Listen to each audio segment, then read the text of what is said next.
What's up?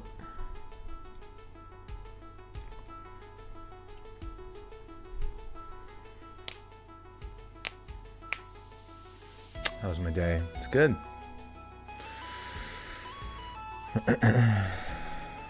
We moved lives.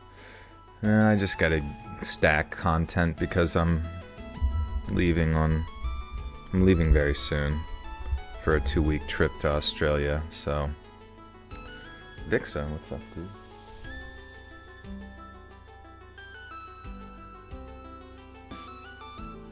What time is it? 11:18 p.m.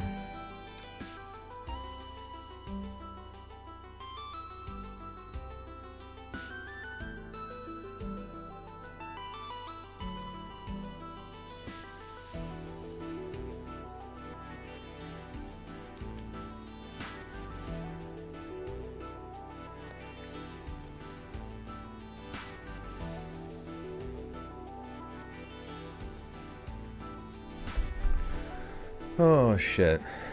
How you guys doing? Who else still uses Windows XP? Never upgrade. Are you gonna see some cool animals and bugs in Australia? I certainly hope so. If I don't, I'll be sorely disappointed.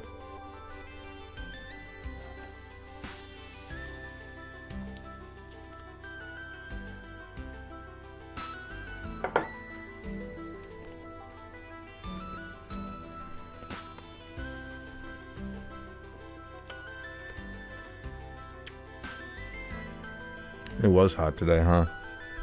It's like hot all week.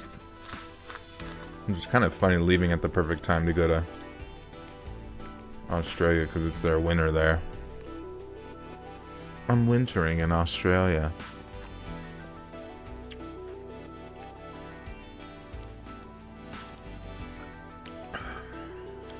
A spider the size of my fist above my head before I sleep.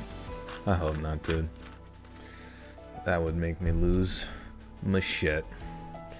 I remember going to the Dominican Republic, and there was like a water room where they would like collect rainwater in this one thing, and then you would go to this room next to it where like the water would go into like jugs, and I just remember like for like days there in the one corner of the room there was just this massive fucking spider. I thought it was dead, but it was so big. And then just like after days of it just like being, because it was honestly the size of your hand, someone like one of the people working there at the school like hit it with a broom, and it was just like fuck yeah. What am I eating? Just some chicken breasties. The boobs of the chicken.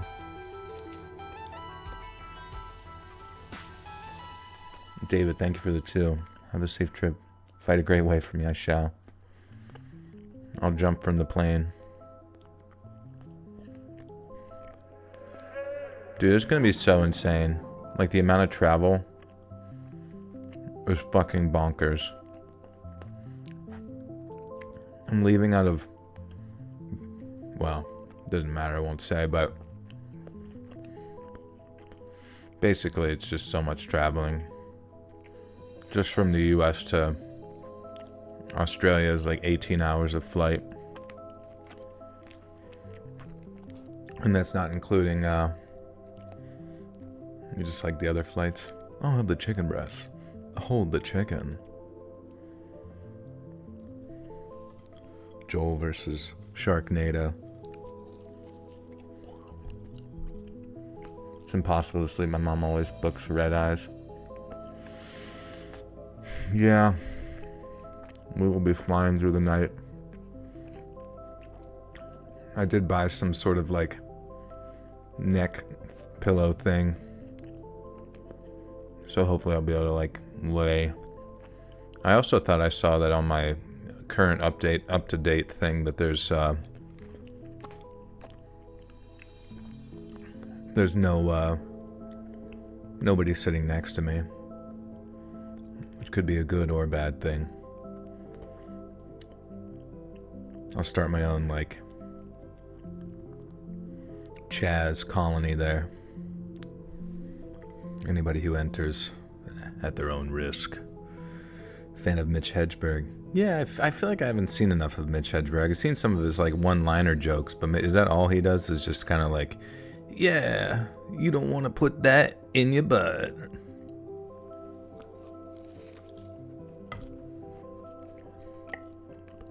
Having dinner right now. No children, yeah. I've seen like those nightmare fucking flights where like the kids just like fucking skibbity toilet screaming the whole time and the parents don't do anything. You still have to wear COVID masks on the plane? I don't think so. I fucking hope not, dude. That shit was so stupid. You'd like have it on and then you would like pull it down just so you could eat a peanut. And like every stewardess was like, this was like their Nazi dream to like beat the shit out of you if they saw you without it. God, I've like semi forgot about COVID, how fucking dumb everything was. It's like a distant traumatic memory I'd like to just never remember.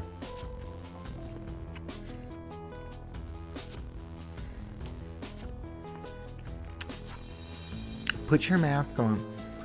It's so insane, like all those people that like got like a power trip from telling you to put a mask on, and now they're doing like congressional hearings on the fact that they didn't do fucking anything. Just insane. Society can just, I don't know. That's insane. You can just like tell people fucking anything. And if it like somehow is associated with some previous other political identity, they just like grasp onto it. Post-traumatic COVID disorder, yeah. I think of a lot of us like pulled some shit from that.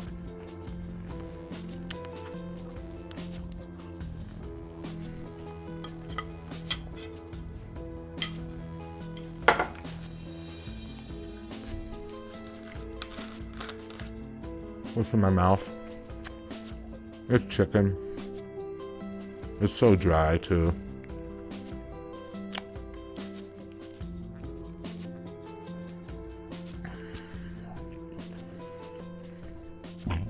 Yeah, like the early COVID. I'm not even sure when that would be, like probably like September 2019, whenever it like just dropped out of the lab. That shit was rough. I think ended up getting something in the winter, fall, maybe the beginning of 2020 time frame, and just like suffocating in my fucking bed, waking up like unable to breathe and be like genuinely thinking I was gonna pass out again from not being able to breathe. It was so bad. Yeah, it was like December 2019, but I remember hearing that like they did like Google satellite images of like the hospital nearest that Wuhan lab or whatever, and there was they were showing like how right around the time they thought that it like had gotten out, there was like in September I think there was like a massive influx of like inpatients there, like cars and stuff, like abnormally, like an abnormal amount. He had COVID all the way for a year. Wart. The flu had you bedridden, coughing blood, and lymph nodes were the size of eggs. They had to crack them just to get them out. If you work customer service during COVID, you know what hell really is. People were at, yeah. I was like, I don't know. I was fucking lucky just because it's like so many people had to like switch jobs or get new jobs, or like their, I don't know, either their, like my one friend's like business was just completely done, and then he was working at Lowe's and just having to wear that stupid mask like all day while you like scratch your face and shit, and then everybody got like little just constant like irritation around the mouth and stuff. I'm like, Jesus Christ, I would go fucking nuts. What's the theme of this video? It's just gonna be Reddit stories. True scary stories. What scary channel do you recommend besides yourself? I heard you mention another one before. We can't remember who. There's a lot of good ones. What do you guys? Who would you guys recommend? Skill issue. Yeah, true. I don't know. I never got tested though, so I never know if it was really that. But it was definitely one of the worst sicknesses I had at that time. Obviously I wasn't in the demographic that could have gotten pretty fucked up, I guess, but thankfully it evolved pretty quick to not be as shitty. Mr. Ballin, booze and booze, heck yeah. Used to like Lazy Masquerade, but I don't like the vids he puts out now. How come? Like the true crime stuff. Have you heard of Bigo Live? The app is crazy. No, what's that? Mr. Nightmare, Unit 522. I got sicker with a cold than I did COVID. Yeah, I guess yeah. I don't know. And it's hard to fucking tell. It's a goddamn, micro-sized virus, I guess. I have no idea.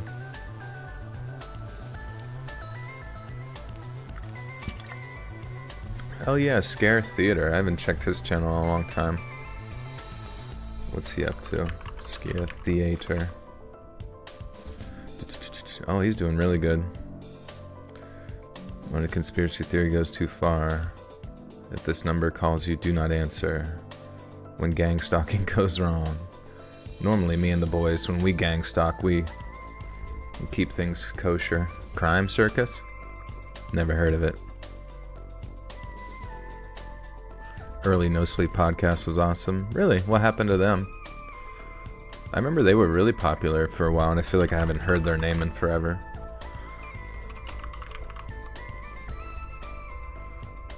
The No Sleep podcast and Dr. No Sleep. Tales from the Void coming to... See, I don't like when people post... Well, maybe this is just to promote their podcast. But I hate whenever, I don't know. It seems like a missed opportunity for them to not post their shit on YouTube, you know what I mean? What the fuck is this, bath time? That's weird. Just a dog getting a bath. Hootie! Welcome back for 30 months. Says, bro, time goes by so heckin' fast. Helped me nap in the beach last weekend. You're welcome, my friend. Hopefully you didn't get burnted. But thank you for 30 months. And Vixa, thank you for that. So I never know if my stories are scary enough to submit. Yeah, send them in, I mean, you could talk about them here with people if you want, if you feel comfortable. And I guess you could kind of get a vibe from the stories that I read. Just send it in either way. I need CDs when you have floppy disks. I remember the only time I ever used a floppy disk, in earnest, was back in the day. There was this game. It was called, what was it? Madness Unleashed or something like that. And it was a pretty cool game where you just played semi-stick figure characters, but you could get different guns and all sorts of stuff. It was very gory and crazy. And I remember, I forget exactly, I felt like a full-on hacker, downloading all the files, but then putting them onto a floppy disk. Because I had no other way to save the files directly, and then giving them to my friend and being yeah, go in there, put the floppy disk in, and just click the play file, and all the files should interact with each other. And they did, and he was like, this is awesome. I was all up in that mainframe. Llama Arts. Yeah, I don't know if Llama Arts still makes stuff. Presumably so. But I guess animation just takes so long. Oh, 11 months ago. It's always interesting when people take massive hiatuses away from YouTube. I mean, maybe they just got demonetized, or they got tired, or just don't give a heck. What's their Twitter say? Official Llama Arts Twitter. Black Friday shopping sale. Nice. He's one of the smart ones staying off of Twitter. What do you think about the internet disappearing? The internet slowly disappearing? What do you mean? Like all of it? Have you ever taken a hiatus? No, because I'm just like terrified too. Like even on this break that I'm about to take, I'm like scared to maybe skip some days during the week because, you know, you make any changes sometimes and I don't know, you get worried that you know, the YouTube algorithm or your audience is gonna, well, mainly the algorithm is gonna like just punish you in some way or not suggest your stuff out, you know what I mean? Ronnie, thank you for the 10. Appreciate you, dude. Good to see you. Dude, I still gotta eat this other chicken breast. ASAP. Just deactivated your Instagram and deleted the app. Need a break. Yeah, I don't know. I don't really... Instagram I always have like a positive experience with just because it's like... it's all memes, all silly memes that pop up for me. There's no... I mean, there are people that argue in the comments, but like it's usually just like... I just don't give a shit, you know? But Twitter to me is weird because the whole idea of it is just a big comment section, but it's a really disorganized comment section. Like if it was... I'm not saying Reddit is great, but Reddit's... The organization of like the Reddit threads is nice because like you can check out the top voted comment, you can see people's replies. Sometimes they put a lot of fucking like effort into replying to stuff. You don't really get that on Twitter. You just kind of get like superficial back and forth and that's it. Airline pilot, you were responsible for our Joel, yeah. And Boeing. I was thinking about that earlier. You know how like Boeing's like killing people and stuff? Isn't that weird? Did you ever post on TikTok? I tried TikTok for a while. I just had no success. Elon wasted billions on Twitter. I don't know. I think his thought was like the $44 billion was like one way to not have a complete monopoly on all of the open discourse of everybody. And in some odd way, I kind of feel like maybe it's been good, but I also think people are just kind of bored of the left-right bullshit. I'm eating shrimp. Scrimp.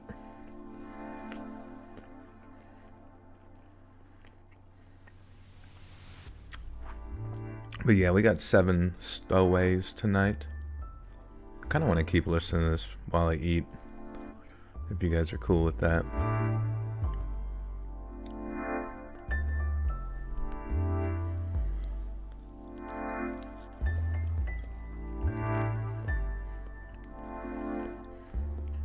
Shout out to Boeing for forcing me into hiding, going south where the whole thing cools off. It's just weird. Like, it's pretty, I mean, at least it's not like direct evidence, but it's like pretty clear that like they're trying to hide something. But it's just like strange that nobody gives a shit. Like people kind of talk about it, but like that's just like a normal thing, I guess, for our country is just if a defense contractor looks bad, just kill whoever talked bad. Just, it's scary, dude. But I guess what's even more scary is just like that we all don't care, really. Do you think he has plans for Twitter and what he does with spaceships? He's gonna send the first tweet from space. I don't know. I don't know. I have no idea. That's the thing is when I get on, the only thing that's exciting about Twitter for me is like whenever there's like Nintendo Direct or some shit, you know what I mean?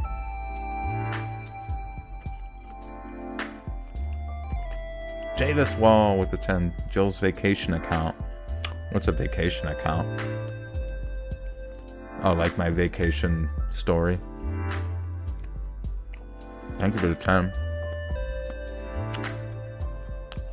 Voice sounds different. Yeah, I'm eating food. But I also want my talking voice is not scary like my narration voice. Obama worked in aerospace, and there's so much regulation and red tape that it would be hard to hide. Hard to hide what? The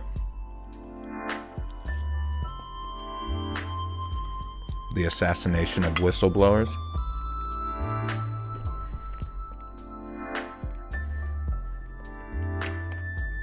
BP Deepwater oil spill in 2010 was a missile strike. Whoopsies. Oh, yeah. Yeah, you never know what shit is just like kind of kept from us.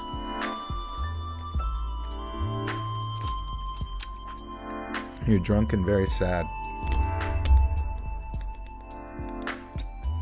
Well, step one, sober up. Hey Joel, a quarter of all web pages are no longer accessible, probably more now. What, since like a certain time frame, or since like the 90s or something? I guess that they cost too much to run and the business dies or whatever. But I only ever use like YouTube and the basic social media apps anyways. What's so great about Australia? I don't know, I've never been there. Have you tried the new AI Luma? No, but I've been seeing a lot of like memes kind of pop up with like AI video, and it's like so all this like creepy stuff, and it looks really weird. Just found a bug on your bed. I don't feel safe now. It's okay. Bug keep you warm. Bug just want cuddle.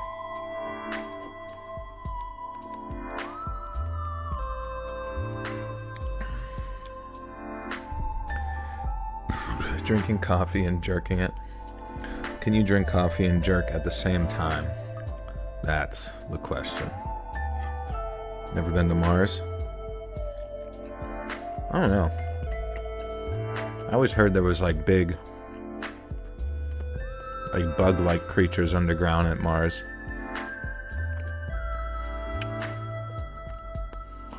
Joe, I had a pretty bad date today. I think it was a date. It was confusing. That's okay. It's all just a learning experience for the next thing, you know what I mean? And if anything, it's just like it's a learning experience, but it's also a story. Now you have a story you can tell your friends, and you can kind of understand stuff for next time. But dating's tough, you know, you kind of know pretty early on if like you vibe with somebody, and usually a lot of that has a lot to do with just sense of humor with somebody. Like, can you laugh? Do you find them attractive? Can you laugh with them? If someone doesn't have a sense of humor, that's just like such a turn off.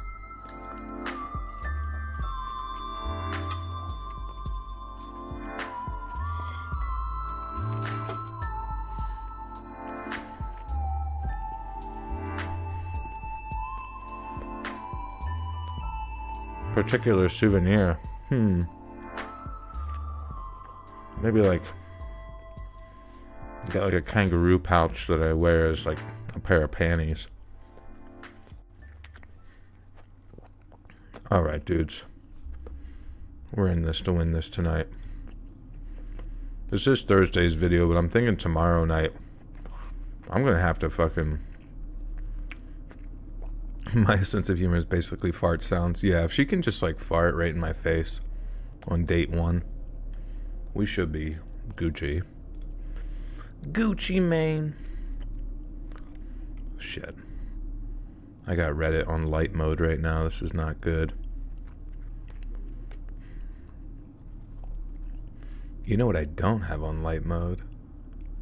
I could just copy paste this over to chat BBC and see what happens. Also, speaking of COVID, this is a COVID related story.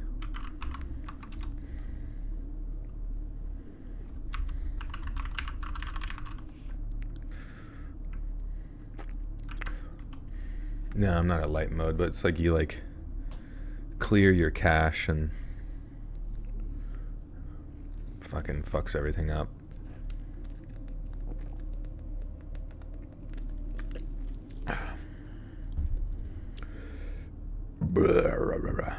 Okay. Oh yeah, blue ringed octopi. I'll get it in like one of those like little necklaces, like the turtle. Get it in like a keychain. Windows XP doesn't have dark mode. I wonder if there's a lot of programs that just don't work with Windows XP anymore. Joel, I still haven't called this chick, but see her this week. I still don't know what to think. She's a coworker from first floor. If she were on the second floor, I'd be like her boss. I don't know, man. Like, if she likes you, I think that's really all that matters. Does she like you? Because a lot of the times it's like the girls kind of choose the guys. So, you know, if she makes you feel confident around her, then that's always a positive, you know, stepping stone. Maltese Mike 911 with the two says prison stories. God bless. Thank you, Maltese. I think I have some, but it's been a while.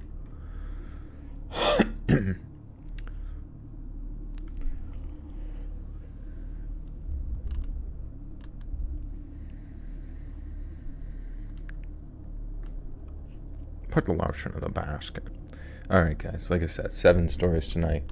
You know the drill. Anybody new? There's going to be a lot of starts and stops. But this train is going all the way to Reddit Town.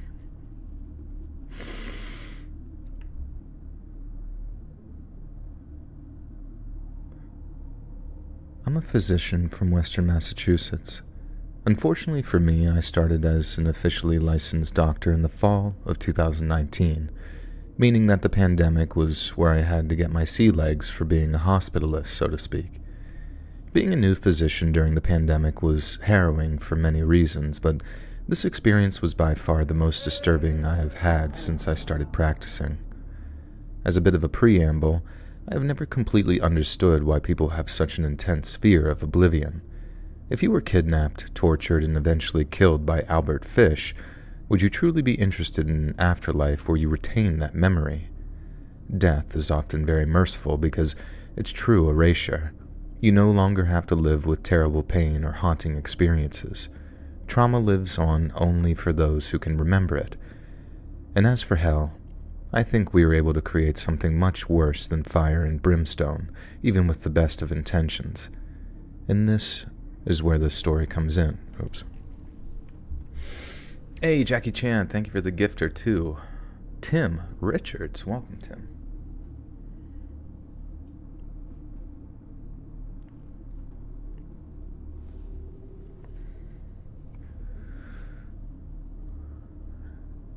Work mornings now. Unfortunately, mistake counter must wait until I have to... Oh, shoot, I'm sorry. You can just go through the VOD and just type into the comments how many mistakes in real time. What's up, Shorn? How we doing? I probably shouldn't be drinking soda. Diet soda.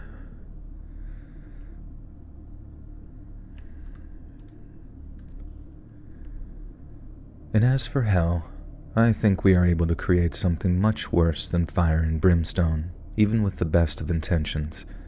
And that is where this story comes in. During the height of the pandemic, a lot of non-ICU staff were being asked to help run the ICU because of the volume of critically ill patients and it being so unbearable. Normally, I only work with hospitalized patients on the regular wards floor, but in December of 2021, I was drafted to be a pseudo-ICU doc, much to my own dismay. The vast majority of our ICU patients were intubated, and for those unfamiliar, this means that they had a breathing tube in because their lung tissue was completely non-functional. Despite what you might see on TV, most patients who are intubated are given sedating medications. They essentially sleep through the experience. This is both humane and therapeutic. We generally don't want people who are intubated to try to breathe on their own, as it can essentially overinflate their lungs. The day this happened was like any other normal shift. The patient in question was a 60-year-old woman with no past medical history. She had been intubated for 2 weeks because her immune system had essentially shredded her lungs trying to eliminate her COVID infection. Pretty much the same story as most people who went through that, and like many others, she was only slowly recovering. Her blood pressure, however, had really been difficult to control. It had been dangerously low intermittently throughout her entire admission. Because of this, the sedating medication we used primarily was ketamine, which generally doesn't affect your blood pressure. If anything, it actually makes it a little bit higher, but can be associated with dissociative reactions, which is a type of psychosis. When you've been on the ventilator for that long, your trachea actually starts to become rigid and inflexible. If that change happens, you can't really breathe without a ventilator tube, and your body is essentially molded around this foreign instrument. And because of this, after about 2 weeks, we decide whether or not you need to have a tracheostomy performed. Think of smokers with a hole in their neck. This is often...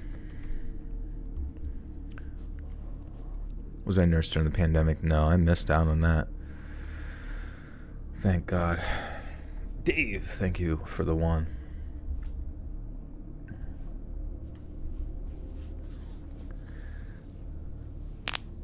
Drinking gin and champagne. Ephraim, welcome out of the mental institution.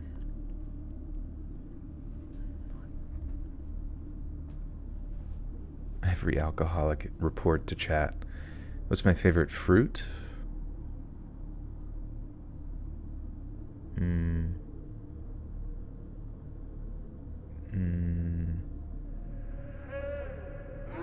Man.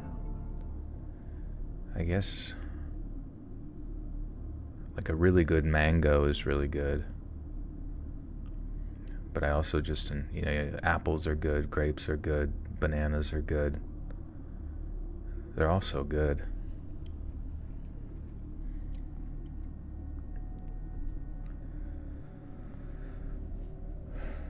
Married to the grind, yeah.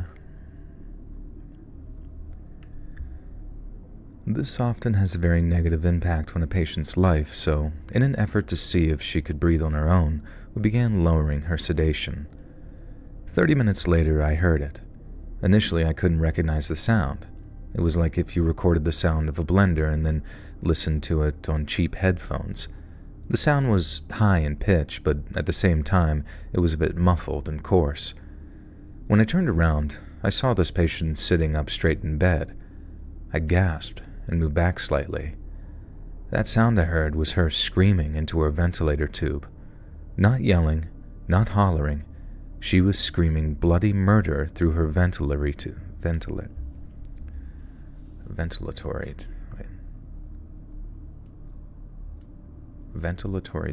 Why does that sound weird? Wouldn't it be like ventilation? Ventilatory.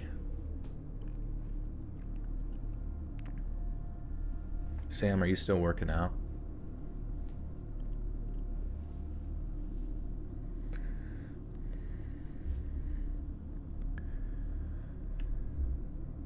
Not yelling, not hollering.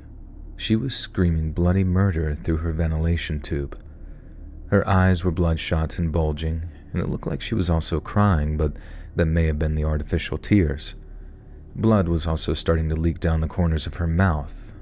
Oropharyngeal and laryngeal. Oropharyngeal, okay.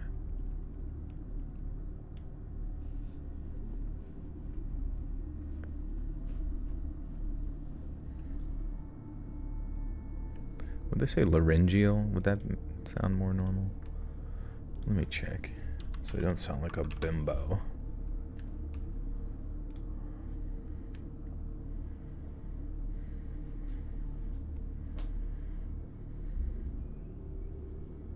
See you, Vixa. Take care.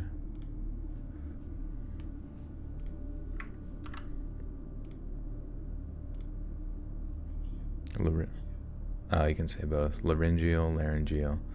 Okay.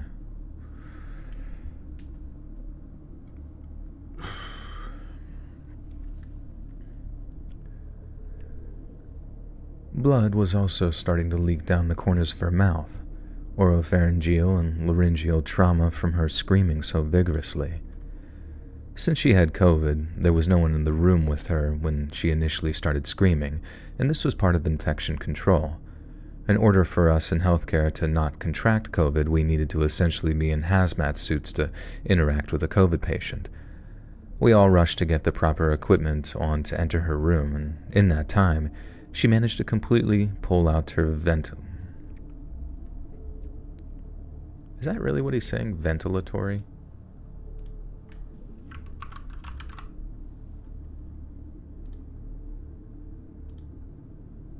He is saying ventilatory tube. Is that right?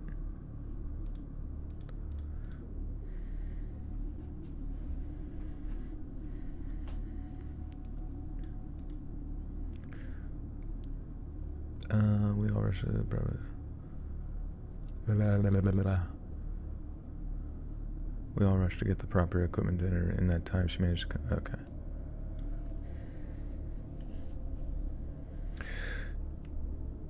In that time, she managed to completely pull out her ventilatory tube to... What is ventilatory? Did you ever get caught on the word where just you say it so many times it sounds freaking strange? Ventilatory, okay.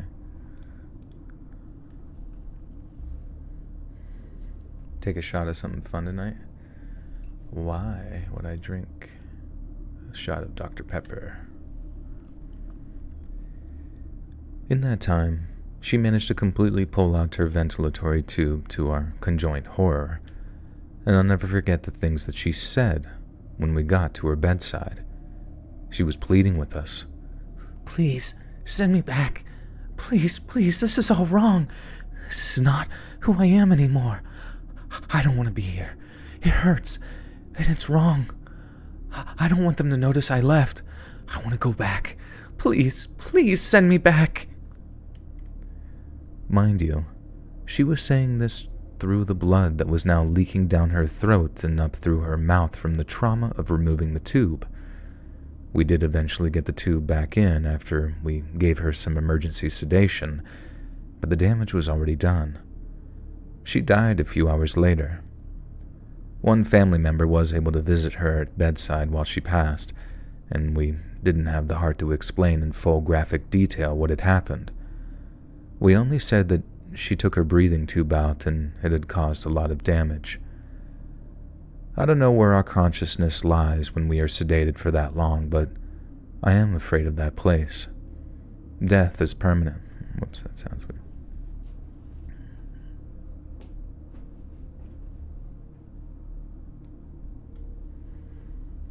It's Juneteenth in 6 minutes. Is Juneteenth a drinking holiday?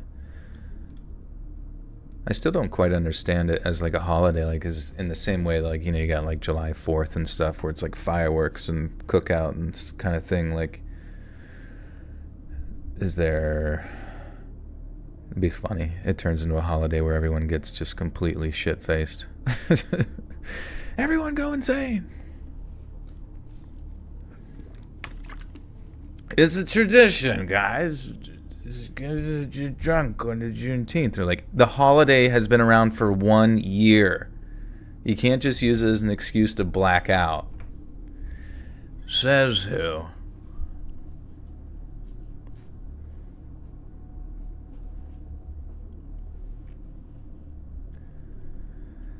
I don't know where our consciousness lies when we are sedated for that long, but I am afraid of that place. Death is permanent, but it is also... Sometimes I like...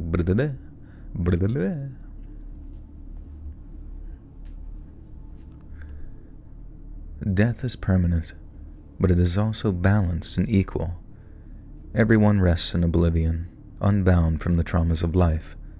The hells that we can create, however, those places do not seem nearly as merciful.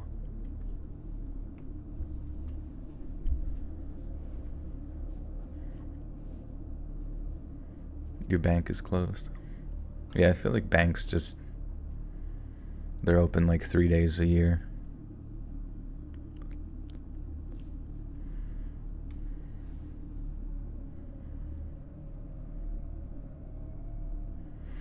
Queen, Black Cat, what up? That was story 1 of 7.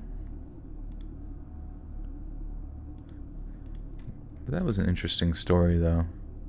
It's kind of almost borderline paranormal. I probably won't have it as like the first story. Also, this story is kind of, I don't know. Some of the ones that I get sometimes are kind of like not necessarily, they're almost like heavy, I guess you could say. I am a day early, but I think we're going to stream tomorrow too to get another video done.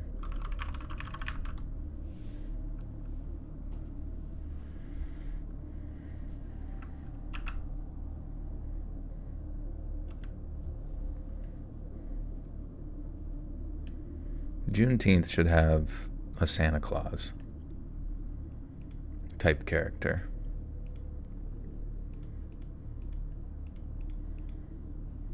Tyler Perry. Comes to everyone's house every year. Dude, ChatGPT is so annoying. Like, I really don't want to read in light mode. My eyes are gonna explode.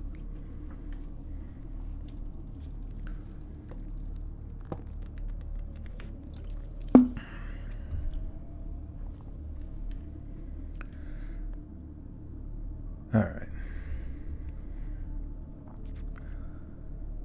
Long-time listener, first-time caller. I burped. My eyes are fitting to bust.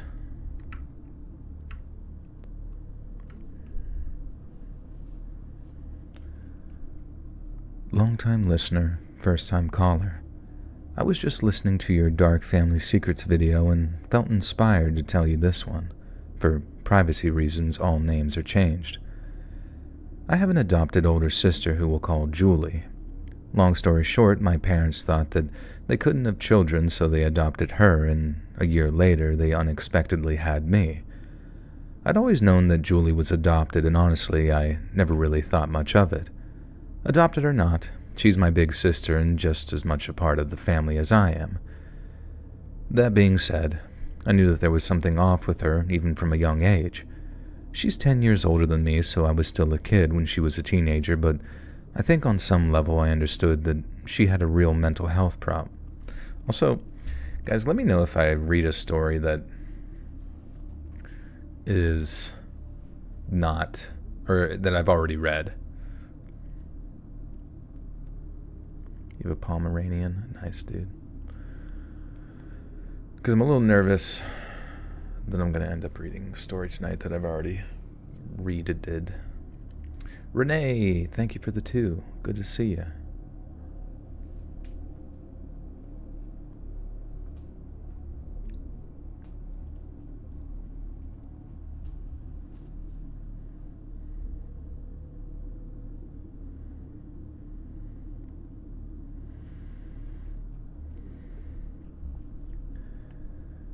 That being said, I knew there was something off with her even from a young age. She's 10 years older than me, so I was still a kid when she was a teenager, but I think on some level I understood that she had a real... Oh, you do remember this one? Damn. I was dumbfounded, to be honest. Wait, years go by and we're both old enough to drink. One night we're hanging out at an apartment talking and had a few drinks, and she reminds me of the time I saved her life.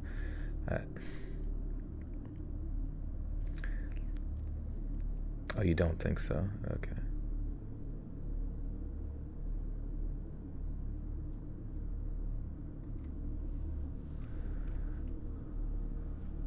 I kind of like semi-forget my Reddit information, so I normally would be able to see if I like... Fuck. I would normally be able to see if I have updated a story. Let me check real quick. Sorry, guys.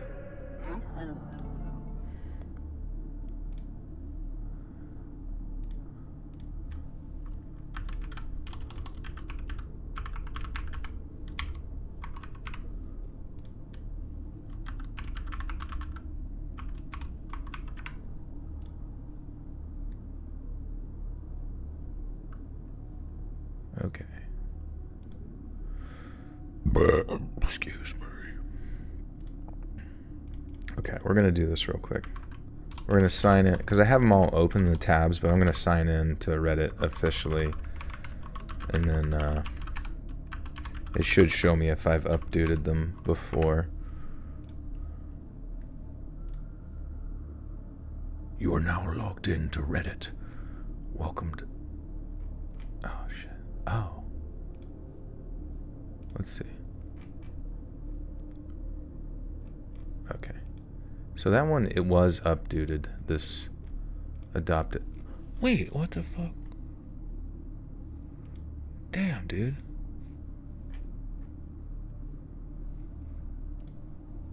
Dude, there's no way. Wait, have I read all these? Dude, oh no, man.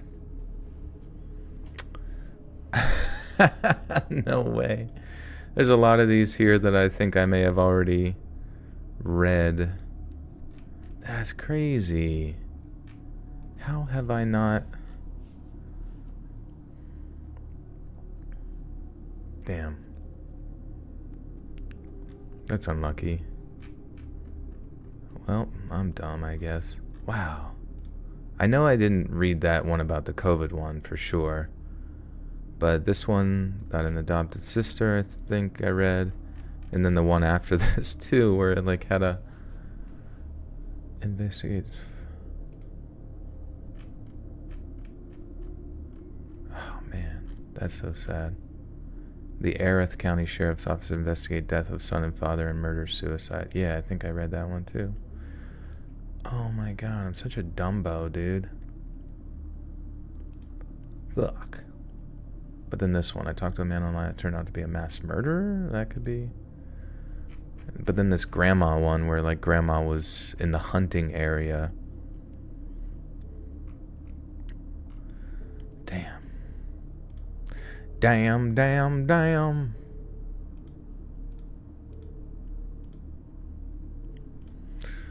Well. Alright, let me... Shit. Real quick.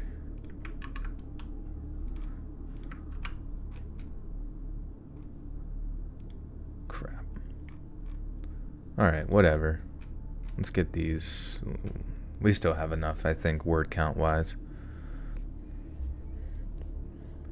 Grandma got run over by a reindeer. Well, reading them again wouldn't be like fun, because somebody would be like, I already heard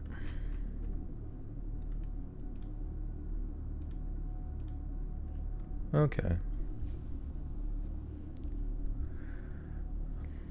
You do know it's Tuesday night, huh? Is it? Shit.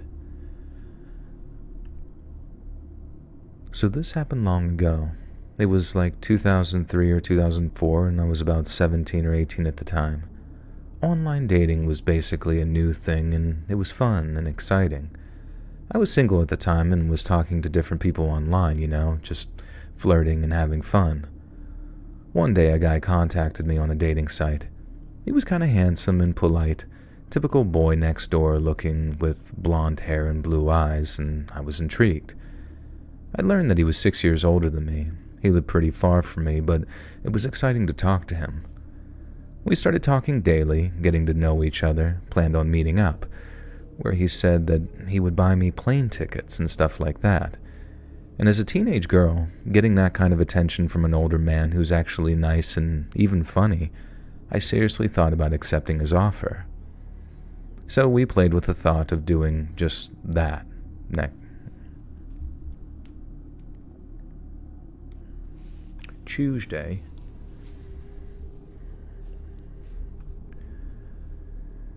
And so we played with the thought of doing just that next school. Okay. So we played with the thought of doing just that next... Man. So we played with the thought of doing just that next school break. We continued to talk, but the more I got to know him, the more I realized that maybe he was too mature for me. because he talked a lot about politics, news, and stuff like that, and as a teenager, I couldn't care less about that. And so I began to lose interest, and eventually our daily contact just fizzled out. Time would go by, I would meet someone else, get married at 23 and build a new house and just grow up. Years later, July in 2011, my husband and I were laying floor in our new house when news cut through the music on the radio. A bomb had gone off in the country's capital. We, as the rest of the population, were in shock and rushed to turn on the TV and watch the news. You see, an attack had happened in Norway. The first attack was a car bomb explosion within the executive government quarter of Norway, and the bomb was placed inside a van next to the tower block housing the office of the then Prime Minister. The explosion killed 8 people and injured at least 209, 12 severely. 2 hours later, a second attack happened at a summer camp in the island of Utoya? Holy shit. How many? Oh my god, Dave W. Goodness gracious.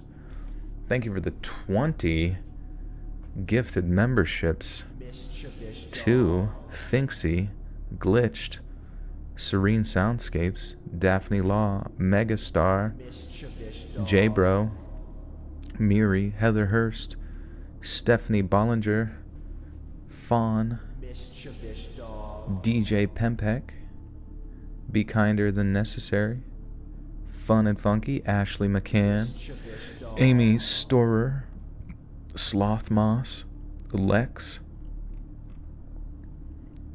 Loma, and Tha Q. Thank you so much, Dave. Seriously, that's huge. You guys all have access now to bonus content. Thank you, thank you. Does anybody remember this attack in Norway? Mischievous dog.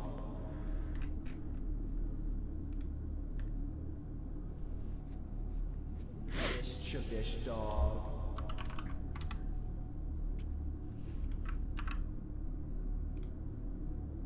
Dave, thank you for the 2, my friend. Once again, good to see Utoya. Okay. Good to see you. Mischievous dog.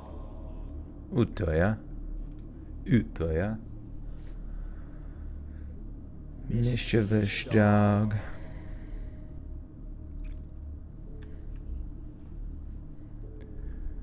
Mischievous 2 hours later, a second attack happened at a summer camp on the island of Utoya. The camp was organized by the AUF, the youth wing of the ruling Norwegian Labour Party, AP. A man, dressed in a homemade police uniform and showing false identification, took a ferry to the island and opened fire at the participants, killing 69 and injuring 32. Among the dead were friends of the Prime Minister and the stepbrother of Norway's crown princess. The Utoya attack is the deadliest mass shooting by a lone individual in modern history, and the attack was the deadliest in Norway since World War II. When they apprehended the suspect, they reported that it was a 32-year-old Caucasian man, and they showed his picture, and he just looked like a normal white dude. But somewhere in the back of my mind, he looked very familiar, but I just brushed it off. As the case moved forward, more pictures of him flooded the media, and one day an old picture of him was in the news, and I felt my stomach drop, and my entire body went cold. I realized why he looked familiar. He was the political guy I was chatting with years prior. It was the picture that he had used as a profile picture on the dating website, and I honestly felt physically ill. I haven't told anyone about this, as you can imagine the reactions that... I read this on my birthday. Did I? This one, no. This one specifically, no. Do you believe in humanity and its future?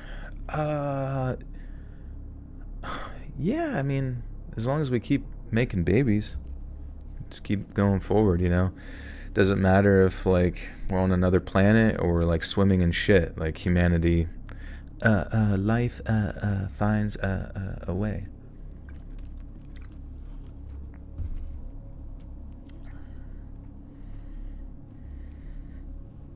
I don't know. I was talking about this last stream, but like, so many people when they think of the future, it always has to be some weird sort of utopian perspective that's very Western centralized, I guess, of what the future is going to look like. Like the future has to be, this, weird cityscape or something like that with flying cars and no pollution and everything's just perfect and all the politicians are nice now and everybody's kind. It's like they don't tax us and AI runs it. It's just always this weird. And I'm like, it's never been that way. The government's never been nice. Nobody's ever really gotten along that well, other than literally what we have in modern history here with a lot of Western nations. But I don't know. Future.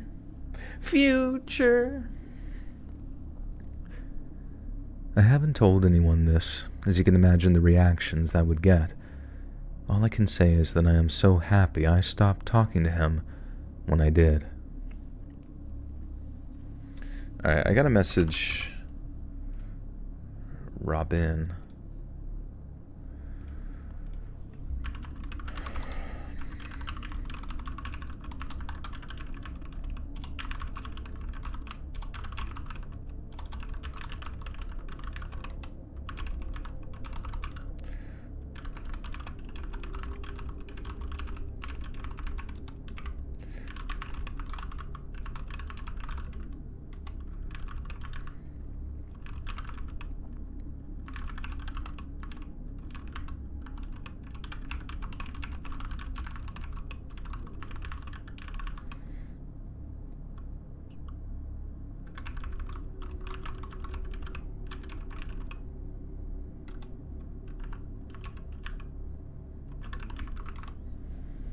Okay, sent that through.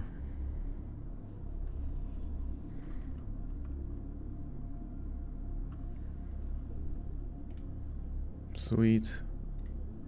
Future. Lazy but talented. Thank you for the 20. BGN. What are BGNs? Big. Goomba. What would the N be? I can't even think of anything.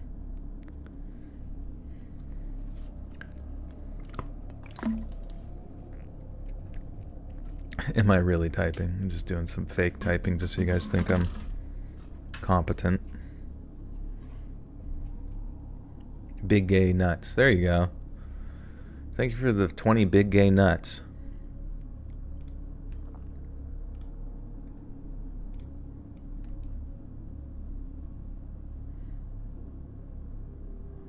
It's like plops right on my forehead.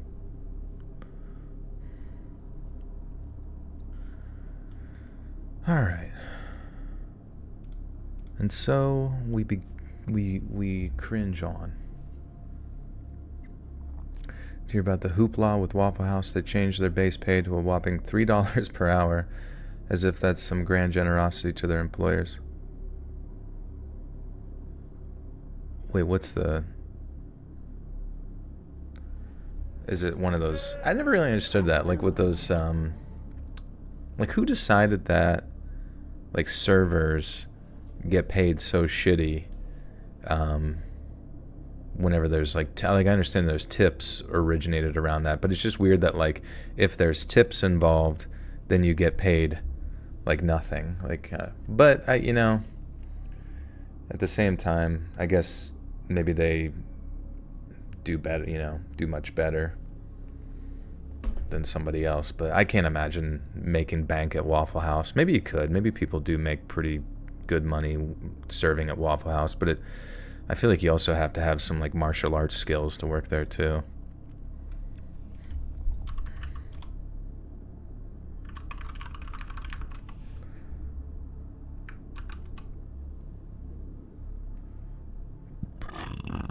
Yeah, and they still tax the tips though. Yeah. The only hope is that you like can get cash and not have Uncle Sam stick their little grimy fingers there and take their 30%.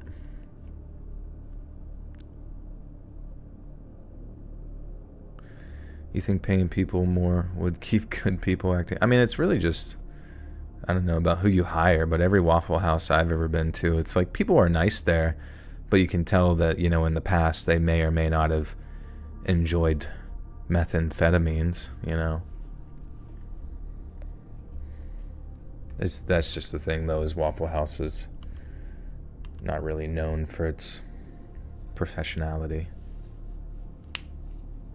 Makes you wonder who, like, the CEO of Waffle House is. I want to see them, and they're just, like, the most scary-looking motherfucker, probably. Dave W. with the 2 says, Juneteenth is when the slaves were slits free, or set free. Okay. Thank you.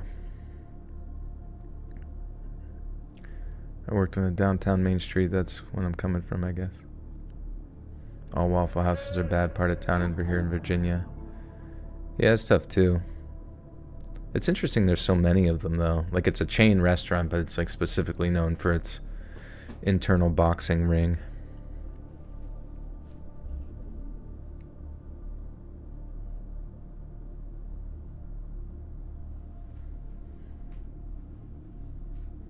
Spirit Wolf, thank you.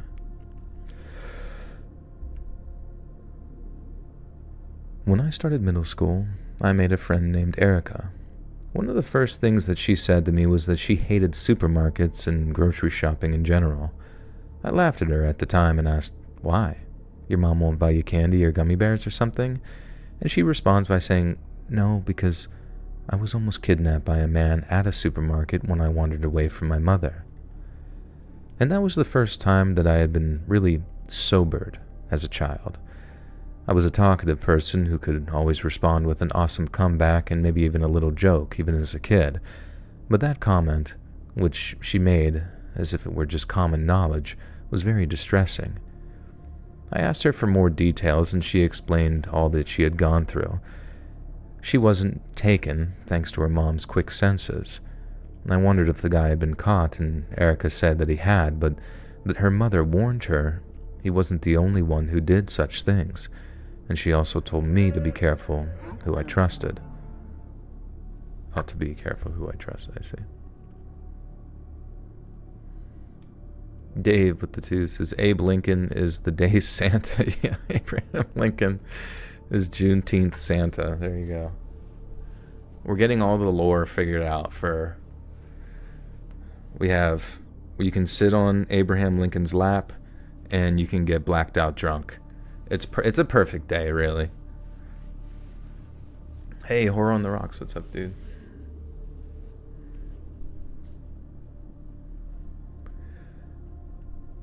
She also told me to be careful who I trusted.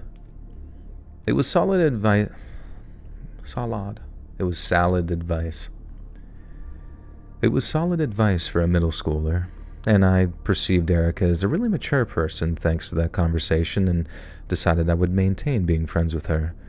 The problem is that I quickly realized Erica wasn't just wise because of this experience. Years later, I would learn to give her situation a sort of name, traumatized. But back then, I started seeing her as paranoid almost every stranger, particularly.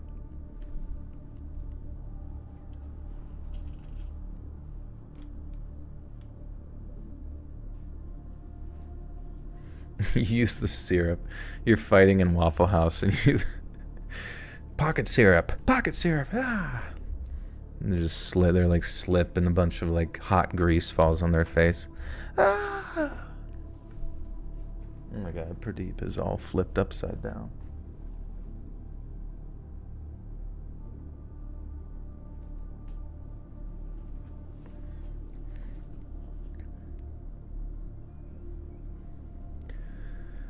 I can watch all my... Yeah. Imagine if all... honestly, that would be hilarious. Like, what if a YouTuber did host, like, a boxing thing, but it was just for all of their fans? You had to go through, like, a tournament to see who could win and fight and then earn a kiss from the YouTuber. Joe, has your influence on the reality of us non-creators hit you? Not really. What do you mean influence? Like, I know I help people fall asleep and stuff, which makes me feel good, you know what I mean? But I guess you just have to say, like, specifically what I do. Reading these stories from Oklahoma, I'll have to look into it. I've definitely read stuff from there before, just not specifically a video titled that. Who likes eating a million waffles at Waffle House? Queso. Poor Queso, man. Always getting picked on for his... just because he's got a little bit of a belly. But back then, I started seeing her as paranoid on... God damn it. But back then, I started seeing her as paranoid about almost every stranger, particularly men. Now, don't get me wrong, I get it now, of course, but at the time, it was quickly getting annoying. Every time we went anywhere, she was very wary of everyone. She told me not to speak to certain people, and sometimes it was literally another teacher we didn't know, because in our school, we had one teacher for almost every subject except PE, and other grades had their own teachers. Other times, she would be scared of the bigger kids. When we got older and started going out on our own, like to malls and movies, things were even worse. She was in a constant state of alertness, but I just considered it... What is this fucking sentence? But I considered it a state of war. Why? Why would you consider... What does that even mean? I considered it a state of war. Yeah, I'll be in Australia. Well, I should be in Australia by Sunday. It's going to be a long traversal time. Sweep the leg, cover the face, smother the mouth hole with syrup. What's up, Attic? How we doing? Man. She was in a constant state of alertness, but I considered it a state of war. Is that even a phrase? I would often tell her that she couldn't keep acting that way because we were going to meet strangers, and strangers could become friends, just like we did. That's funny. I don't know why that just sounds like little kids. Sometimes strangers become friends. Sometimes they take you. True.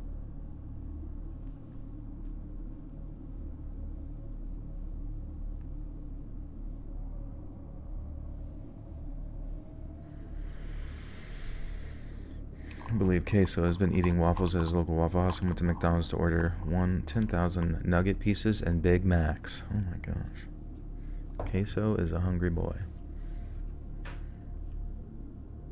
What's up, Jasmine? But I considered it a state of war.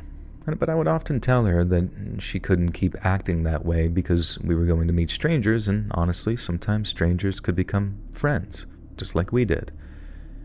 Erica said that it was different because we had the same classes and saw each other every day, and she didn't fully trust me until I proved that I was a nice person, which, at that age, meant that I shared my snacks at lunch with her. Come on, girl. Now, you're probably wondering why I didn't stop being friends with her immediately if she was this annoying. Well, the truth is, I didn't know. I could easily have made friends with others. The other girls in our class were fun, but I felt like I owed it to Erica because we had become so close before I even realized how much trouble she was by her own experiences. I also thought it was nice having someone who was always aware of our surroundings.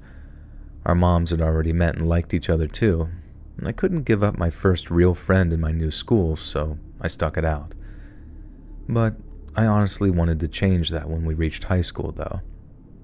It was a significantly larger school, and our first day there was an absolute mess for Erica. Everyone was a possible threat. The worst was that we had one of the best male football teams in... The best male football... Oh. Wait. Would that be soccer? Is this from somewhere else? I don't fucking know. Male football teams, as if there's a female. I don't understand if this is American football or what.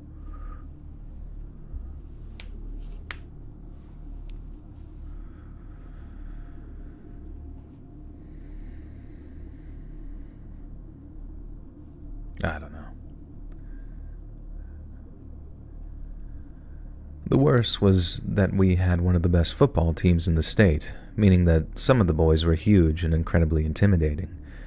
Erica would pivot and run away whenever one of them walked by.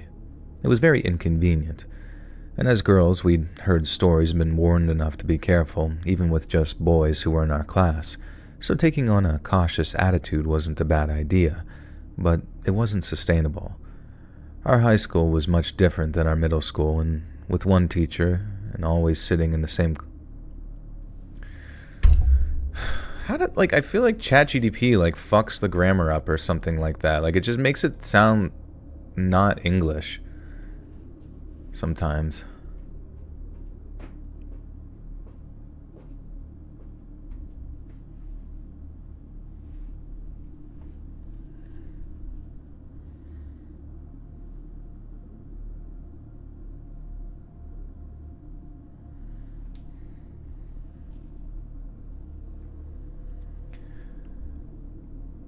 Our high school was much different than our middle school, with one teacher and always sitting in the same classes for the entire time.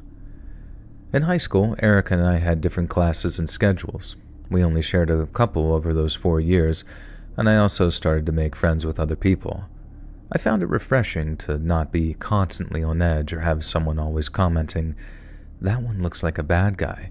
That girl is not nice to people. Let's just eat by ourselves." I'm sorry, but for a teen who wants to exert her independence for the first time, that can get real tiring real fast. I didn't feel great about this, but I started sitting at lunch with some of my new friends. I did invite Erica over, but she was uncomfortable as always. I wouldn't say that we drifted completely apart because I still considered her a friend, but a lot changed. It wasn't a mispopularity versus a loner geek situation, however, we just naturally drifted apart. During our senior year, Erica and I only had one class together, home economics, which I'm now learning has changed a lot. Apparently it's called consumer science in some schools these days, and those courses look different and actually useful, but I digress. For the entire first semester, we had a teacher named Mrs. Bradley. However, for the second semester, we got a substitute because Mrs. Bradley... Dude, when's the scary part gonna fucking happen? It's so much pointless context in these fucking dude. Oh my god, literally a whole fucking page of text about the friend being paranoid. Okay.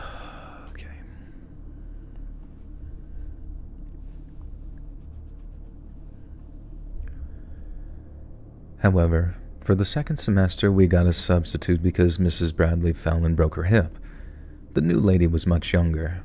She couldn't be anywhere over 25, but we still called her Mrs. Perrin. What does it matter what the age is, bro? Of course you would call her Mrs. Perrin, Come on, dude.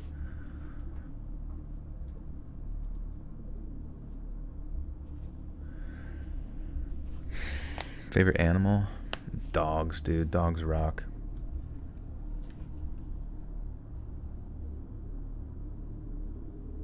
Some hiking in the woods horror stories. Yeah, Monday's videos, camping stories, and it's all sorts of stuff like that. Can't you cut out the pointless stuff for the video? I can, but a lot of the times I'm based the stories around word count. So if I cut all that out, it just makes the video way shorter. Don't I have a cat though? I do, yeah. Cats are way easier. But I like dogs more. I like cats, but I like dogs way more because you can actually... Pradeep I treat like a dog, so he is very dog-like. But a lot of cats you meet are just finicky.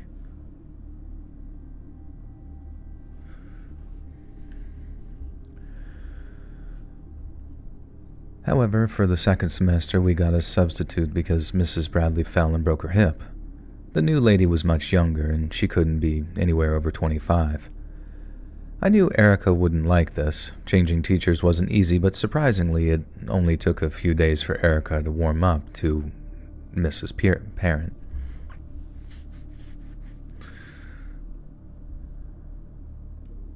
Where does Pradeep name come from? It's from a show, The Pickup Artist. There was a guy on there named Pradeep. very tepid, wimpy, and that was Pradeep's personality. It was very tepid and wimpy. Who's going to take care of Pradeep when I'm gone? I don't know. I didn't think that through. I'm just going to leave a big pile of food on the floor and like a kiddie pool of water, as well as a kiddie pool of kitty litter. I feel like he should be fine.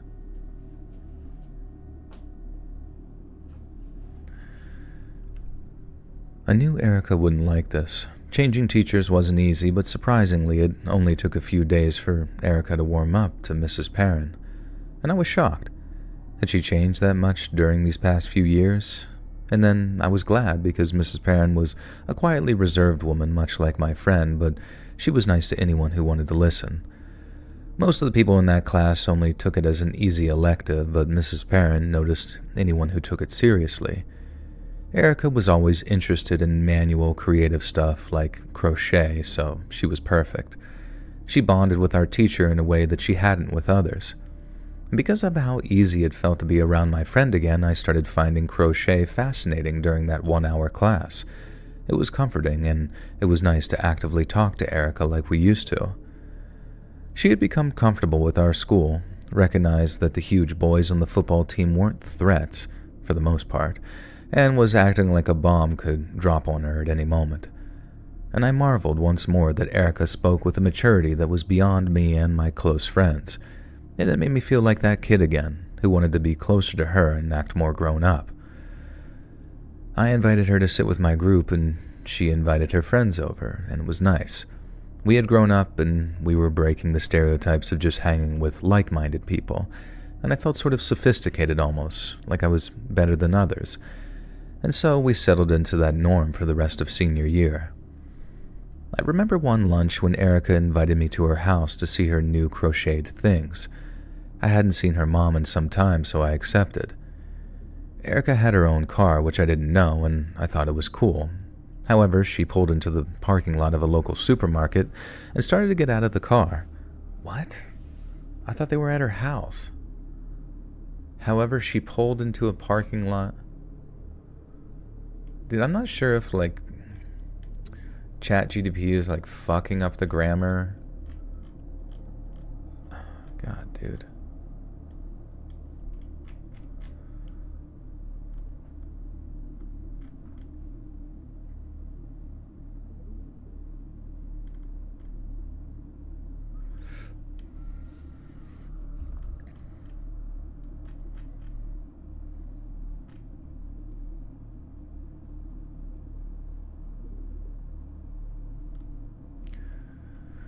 I looked, she was 40.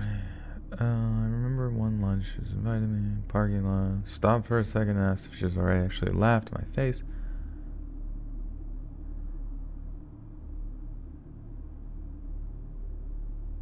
Wait, it does, it's not an AI story, it's just fucking, it told it to fix the grammar, but it changed a lot of shit around.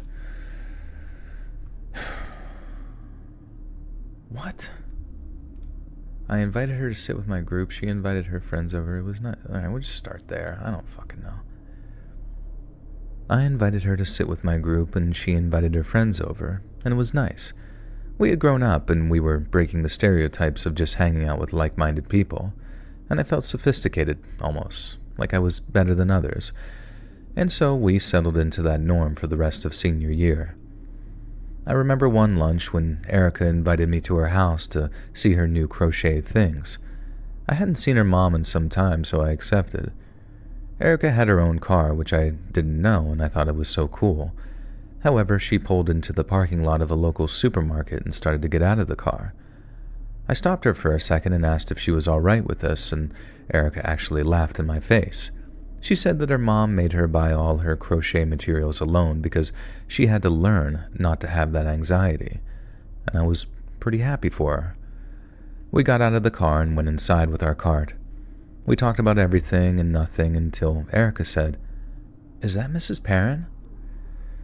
I looked where she was pointing, and a few aisles away was our substitute teacher. I said, "Yeah, that is." However, Erica was frowning while staring straight at the teacher. I asked her what was wrong, and she responds, "I didn't know Mrs. Perrin had a daughter." I looked again, and our teacher was pulling a struggling little girl. I didn't know why I hadn't noticed before, but it didn't seem like anything major. And I just remember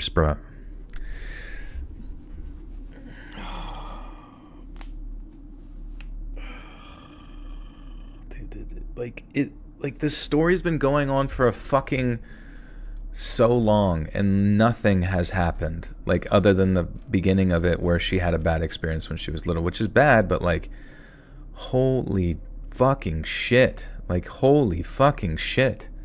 How does this stuff even, like, I don't know.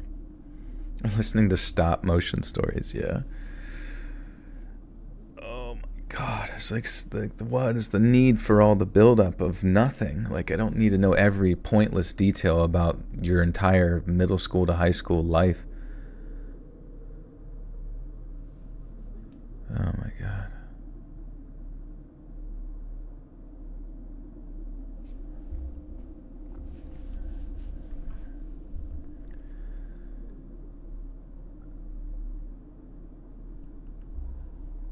I remember saying something like, "Oh wow, she must have had her kid young." And Erica immediately countered with, "Yeah, something's wrong here."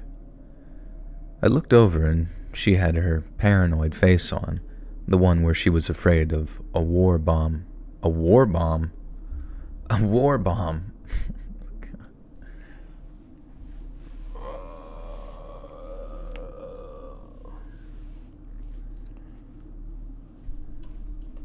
I think I should skip it. I can't, dude. I don't have like any other content right now. Well, at least available. I mean, I guess I could dig through some shit, but a fucking war bomb. Holy shit.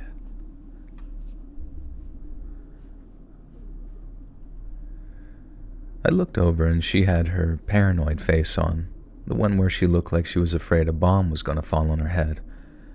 I asked her to stop it because it was just a teacher with her daughter at the market, perfectly normal. I started to walk to the next aisle, in the opposite direction of the sub, but Erica took my hand and gave me this face, saying, "Please, just listen to me once. Let's go over there, let's say hello. I just feel like something bad's happening." And I sighed and said, "Okay, let's go say hello." We talked over there faster than was normal. Maybe walked, I guess. We walked over there? Oh my god.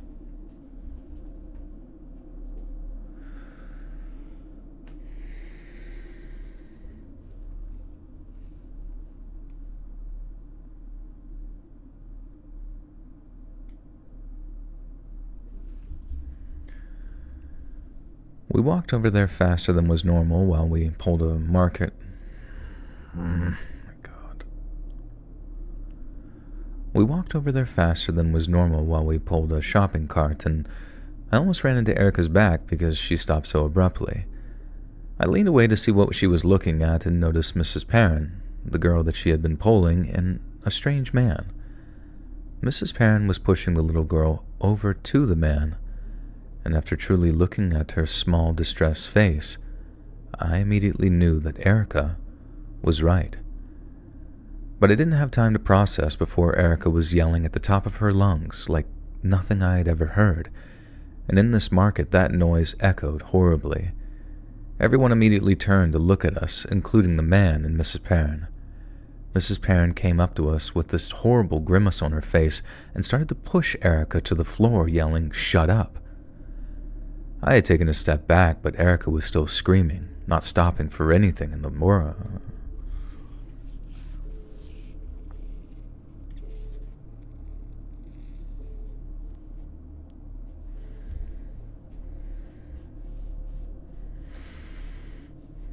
How long do we want to stream for? Sometimes it goes for like 3 hours. I guess we'll see here tonight. I don't even fucking know.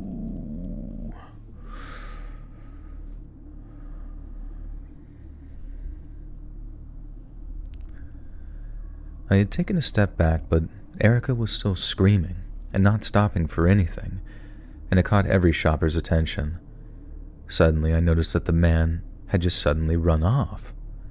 I had no idea when or where, and when or where. Right now is when. I had no idea where, and then a crying woman appeared on the other side of the aisle.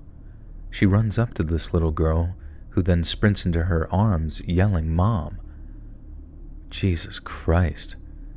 And that's when this truly sunk in for me what was happening. Mrs. Perrin looked around and then spat at Erica and took off. People tried to grab her, tried to stop her, but she was skinny, very lean, and faster than I'd ever imagined, and I knelt to my friend and just hugged her. I rocked her, and I think I... Dude, what is going on? Holy shit. Guys, I might have to, go grab some more Reddit stories, because those ones that we already read earlier, what the fuck?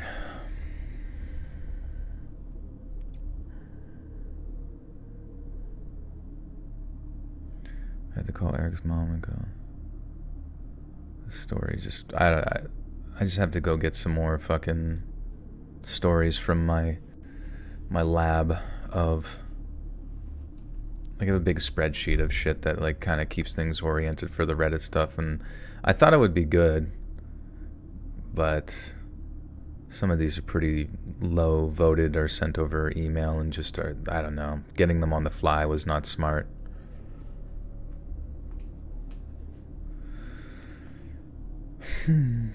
Both came in. Mrs. Perrin looked around and spat in Erica's direction and ran off. People tried to grab her, but she was skinny and faster than I'd ever imagined. At that moment, my friend started to cry, and I had no idea but to kneel down with her and just hug her, letting her know that everything's okay, that little girl was okay. I had to call Erica's mom, and I called my mom too, and both came in, and we were taken to this little room in the back and asked some questions by the police. Erica managed to calm down enough to explain that we both... Joey Two-Tone! Hell yeah, dude. What's up, dog? AKA Bruce Venture. Have you checked out r/nosleep to get tons of interesting? Yeah, I mean, those are all creepypastas and kind of sticking to the true scary story type thing.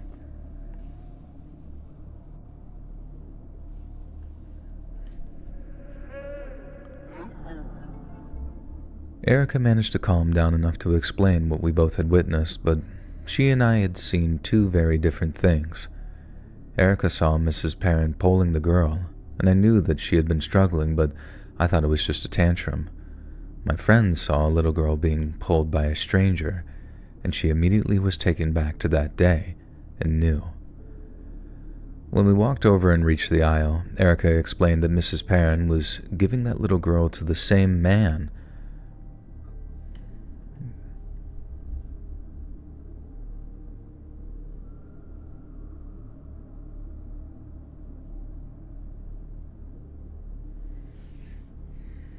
Is this story going to be in the video? It will, yeah. I mean, I just got to work through the fucking grammar, dude. It's just too much. Do you read ghost stories? I do, yeah. I have quite a few. Oh, man. Who knows? Maybe 100 ghost stories on the channel, paranormal stuff.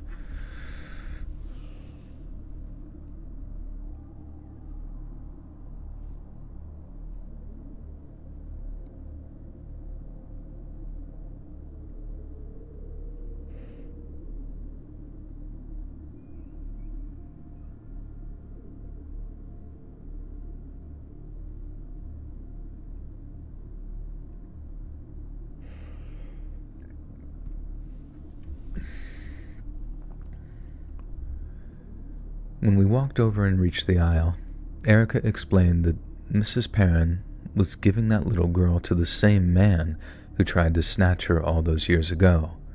Or, I suppose, at least what she perceived to be the same man based on her trauma. She was little, but she said she never forgot that face, and I was floored. I didn't understand how that was possible, though, when Erica told me years ago that the man had been caught, and I had a very different perception of cops, I guess.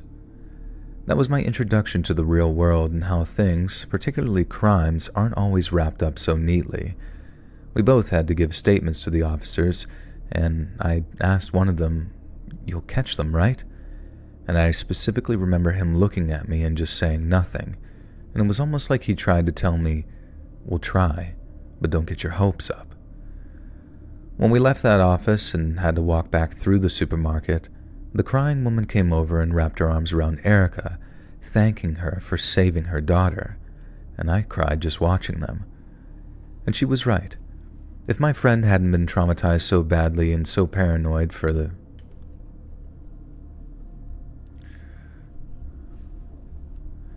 And she was right. If my friend hadn't been traumatized so badly and been so paranoid for most of her life, a little girl might have actually been taken that day. I fell into a bit of a rabbit hole after that experience, realizing that kid snatching like that is not as uncommon as we believe, and that cops aren't superheroes who can just solve every single case like on TV, and it was a true awakening to me. Someone else had an epiphany too. Erica's mom realized my friend was still traumatized because this incident brought back her fear tenfold, and she finally got... Give you a big thanks. Me and my girl are truckers. You make this damn job bearable. I've been listening to you for over a year now. Thanks for keeping me sane. Oh, you're welcome, Joey. I appreciate you doing trucking. We need our stuff, and we need it not over there. Sometimes we need it all the way over there. And that's where you guys come in, so I appreciate that. Thank you so much. But yeah, actually a lot of truckers listen to the podcast, which is awesome. Can imagine. My dad actually does trucking, and I think he listens to a lot of like Howard Stern. Well, he did in the past at least, but I haven't listened to Howard Stern in I don't know how many years. I just like Beetlejuice.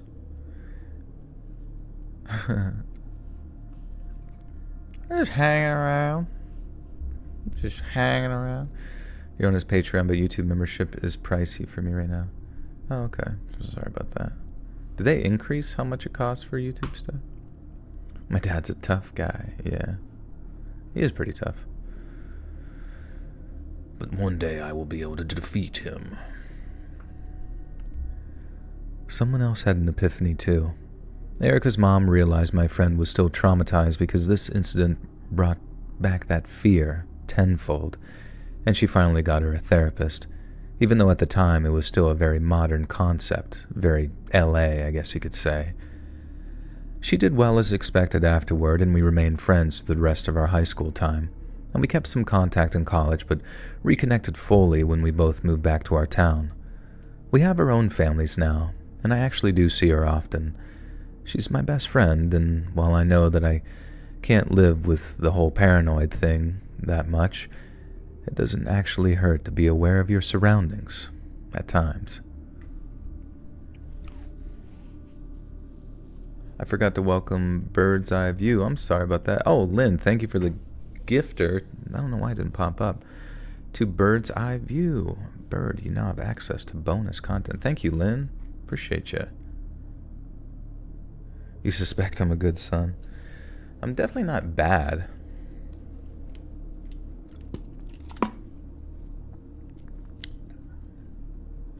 Made a werewolf versus trucker stories 5 hours ago. Hell yeah, dude. Imagine a werewolf trucker. That would be rough. Okay, let me... I need to... Man, I didn't expect this to take this long, but it kind of created some issues tonight with losing those first couple of stories. I just need to do a word counter to see how many words we are currently at. Which sounds stupid, but it just kind of gives me like a gauge of how long a video will be, or if it's in the typical range.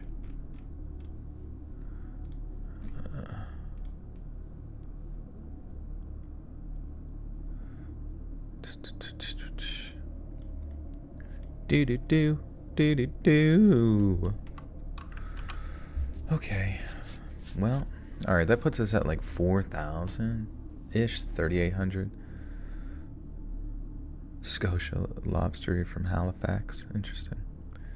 Did that guy ask that girl out from the last stream? He said he hasn't done it yet. He's got to pull the trigger though. I'd say just do it. Do I read full time? Yeah. This is my jorb.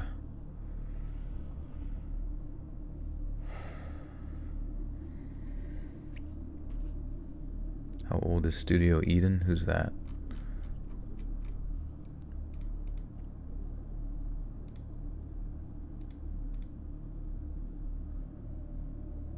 Y'all are odd. We're a bit strange, I guess. Sorry, this is gonna like slow the process down quite a bit, trying to grab some more. Or you know what? Maybe we can go also. Fuck. Row. Okay, we're gonna sort by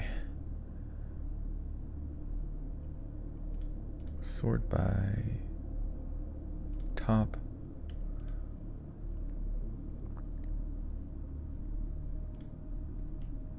Shit, I may have just literally consumed all of these already. Well, this one's I was nearly kidnapped. But it's like a paragraph long. I hate that shit. I hate when stories, like, if you're gonna get kidnapped, there's gotta be more than just a paragraph in there, right?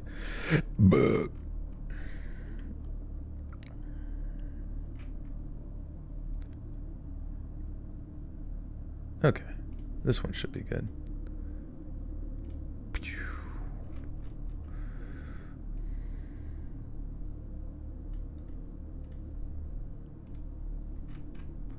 This one will put us at, so for each video usually I'm like at like 7,500 to 8,000. Wait, what? Oh no. I accidentally like, is there an undo button on this fucking website? Undo. Sorry guys, this is probably so boring just listening to this shit.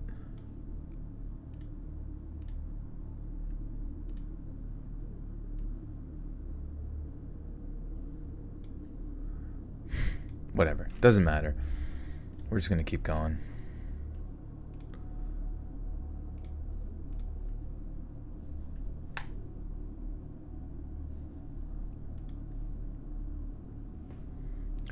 Control Z. I don't know. Yeah, that might work on a browser, probably. Maybe I should have did that. Control Z. But it was weird. There was an undo button up there, but it just ended up undoing everything. Whatever. So I worked at a domestic violence shelter, and I've seen a lot of stuff. Some paranormal, some just the truest chills of human nature. One of these instances was when a woman came to the rather large shelter that I was working at after leaving her partner. Pretty typical, only her partner was an ex-military sniper. Naturally, she came in the weeks our regular night shift workers were off on vacation, so I had been voluntold to take off my regular day shifts and have the pleasure of working alone. Now I start my shift, nothing much to note, help the residents get their medications, do some chores while I watch some Netflix. Usually I'm a huge horror junkie, but I would never watch it at worst. Fuck. Try Alt F4. Damn it.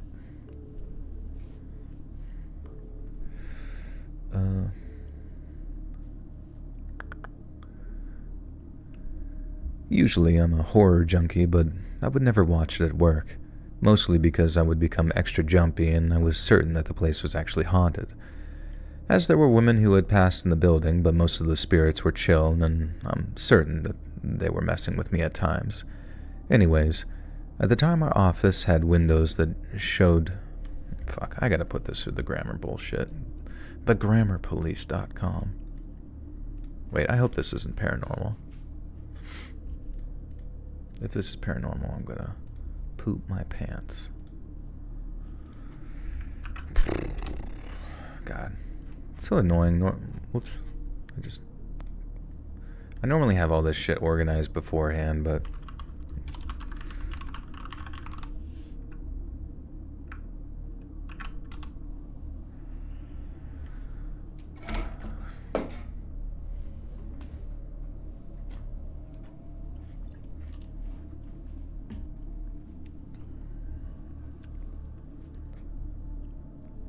did I see your comments from yesterday's stream? I did not, no.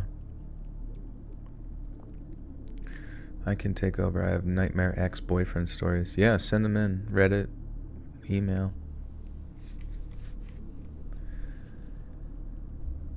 At the time, our office had windows that looked out onto our tall pine trees in the backyard, designed to give us privacy for our residents' sake. However, at night, all you could see was darkness leering at you with no shielding from curtains. Naturally, our backs were turned to the window, making us feel pretty vulnerable. The windows at least had tints, but it didn't matter because we could still see outside, and anything outside could see us.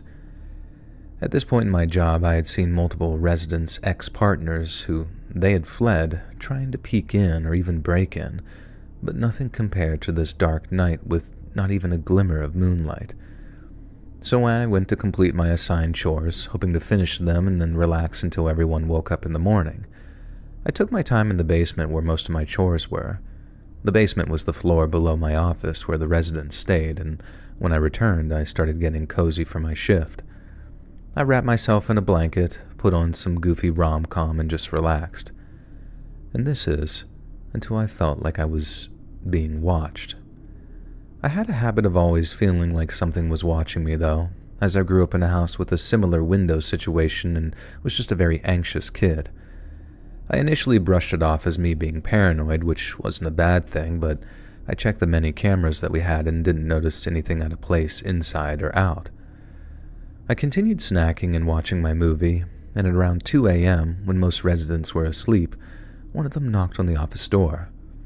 This always spooked me at night, but I went to answer it. It was one of the residents, looking very panicked. She explained that she believed that she had heard someone out in the backyard while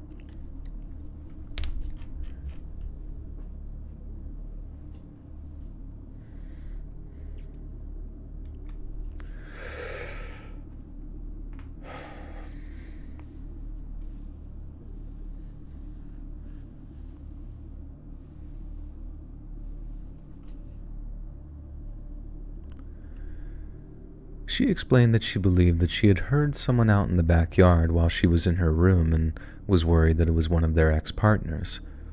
The residents all had windows that could open to the backyard, too small for anyone, but a small child could fit through, but still. So I double-checked with this resident that hers was closed, and we had a policy that all windows be closed at night, especially at curfew, which was midnight. She said hers was closed, but that it sounded like someone was in the backyard. I suggested that she go to her room, close the blinds, and I would look into it. Again, I peered outside into the darkness, both on the cameras and with my own eyes, and I saw nothing out of place but felt an absolute pit in my stomach as the darkness kind of stared back. I let this woman know that I didn't see anything but would check regularly. She thanked me and said that maybe she was paranoid. I reassured her that the building was secure but understood her fear. One thing about working at a shelter is that even if you're scared, you can't show it to the residents or they panic, rightfully so, tenfold. So despite my stomach in knots, I kept a calm and cool demeanor. As soon as I returned to the office at about 3:30 a.m., I felt a little bit better and went to sit down. And that's when I noticed something dash into the pine trees. Absolutely petrified and going against my human nature, which screamed to bolt like a madman, I went to investigate near the window. I cautiously crawled because I didn't want to be seen by some wild man out there. I couldn't see anyone, but I again felt that gaze and noticed one of the pines move. When I say that I had never called the police quicker, I mean it. Luckily, because my workplace was well known by the police, they arrived pretty quickly. I met them at the front door and explained the situation and mentioned the woman with an ex-military partner. The police fanned out and looked around the pines. Luckily, no one was found, but they did find that someone had disturbed the pine trees and one of those fake leaves was actually a camouflage suit. They might well have commanded me to poop. What?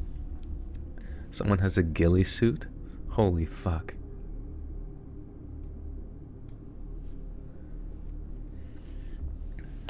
You need suggestions for food, either nachos or burger for dinner. Do you have any meat for your nachos so you can have some protein with it? Because, you could put some of the burger meat, you could cook it and then put that onto the nachos. That would be really good if you want to do that.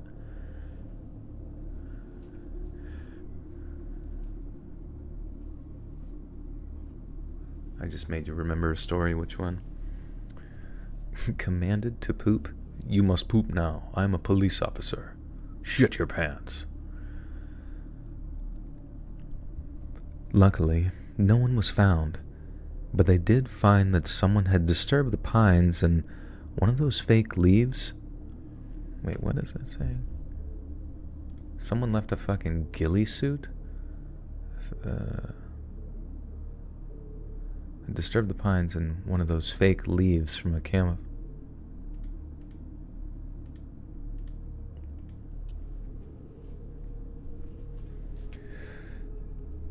Luckily, no one was found, but they did find that something had disturbed the pine trees, and they did find one of those sort of fake leaf/camouflage suits. I think they're called a ghillie suit. And right then, they might as well have just commanded me to poop my pants. They suggested that it was possible someone with a military background was in the pine trees trying to scope out the shelter, and I felt like I had just lived 3 lives in one night. The police said it appeared that the person had left, likely after seeing the flashing red and blue lights. They then left and said to call. They then left. Who doesn't have a ghillie suit? Yeah, everybody's got a ghillie suit. When I go outside to smoke a cigarette, at work, I'll always put on my ghillie suit, just so my boss can't find me. The police. What the fuck was that? Anytime I hear like a weird noise, I look back and I think Pradeep is going to be doing something, but he's just laying there.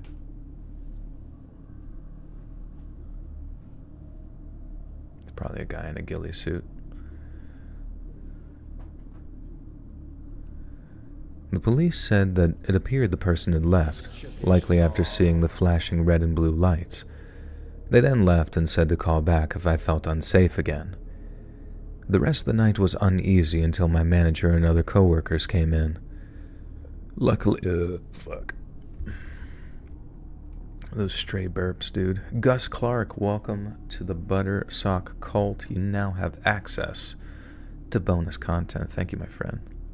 Ghillie suit has been on your Christmas list for 10 years. Nice, dude.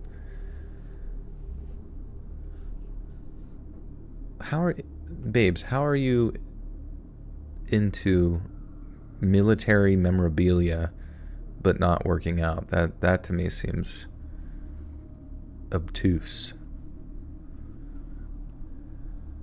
Luckily, I had never seen curtains put up so quickly and security guards hired, and this happened while the woman and another resident with an ex in Hell's Angels were no longer with us. I have no certainty that it was that ex...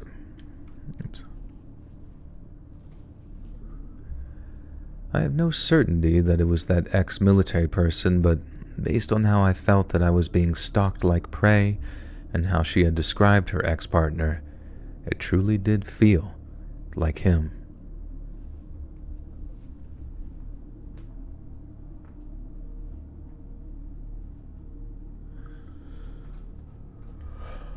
Yeah, it's Filthy Frank in a pink suit. That'd be great. Oh, I thought I still had more soda. That's so sad I don't.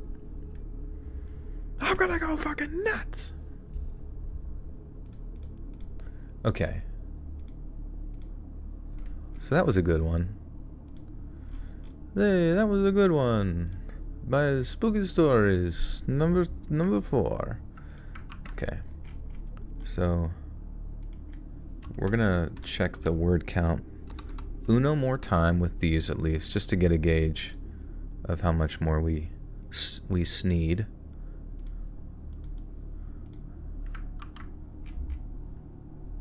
Okay. Mischievous dog. Lynn, thank you for the gifter too. Kayla Zen, welcome Kayla. Thank you, Lynn.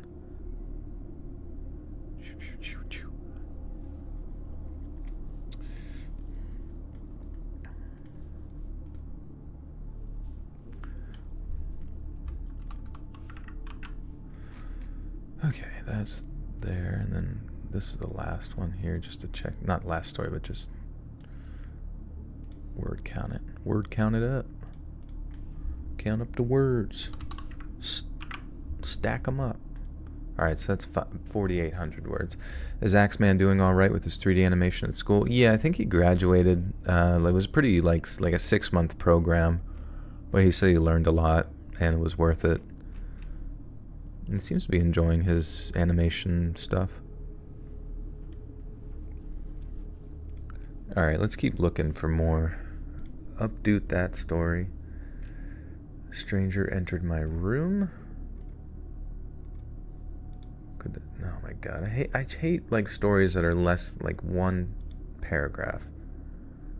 Roommate saved my life. Like, I guess in a weird way they like kind of get to the fucking point, but wait, why did I... The next part happened the following week with my boyfriend again. For some reason I downvoted this story.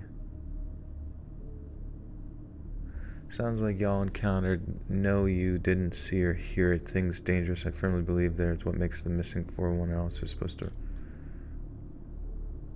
You know what's nice too is I can copy paste stuff into chat BBC and just ask what it's about. What's this story about? Fuck. Rah.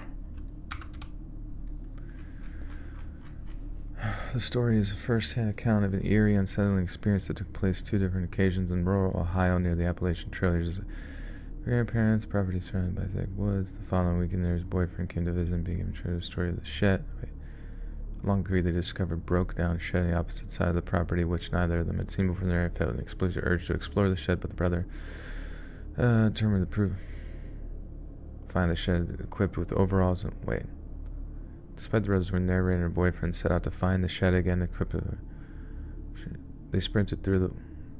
As boyfriend... Fuck, I gotta just read it. To their disbelief, the shed was nowhere to be found. Determined to prove its existence, they continued searching until dusk, but found no traces. The darkness fell. The boyfriend abruptly stopped their conversation, instructing the area to run without looking back. They sprinted through the woods, hearing something chasing them. When they finally reached the house, they both scratched and shit. Oh, that's fucking stupid. God damn it. How the hell did that get upvoted? You gonna write a book? Do it up.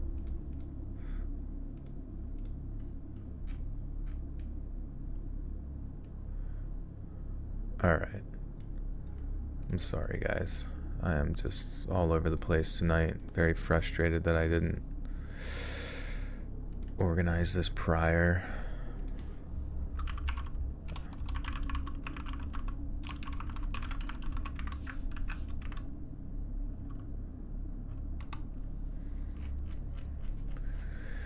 The story recounts the experiences of a person who does not believe in ghosts, but believes in spirits. Oh my god. I can't do spirit stories. As the house forecloses, the progenitor moves out, but returns one last time to retrieve some belongings. A friend waiting outside the house knows curtains moving. Okay, yeah, no ghost stories tonight. Case mentioned found alive. Someone in the woods see the night. Stranger in my house.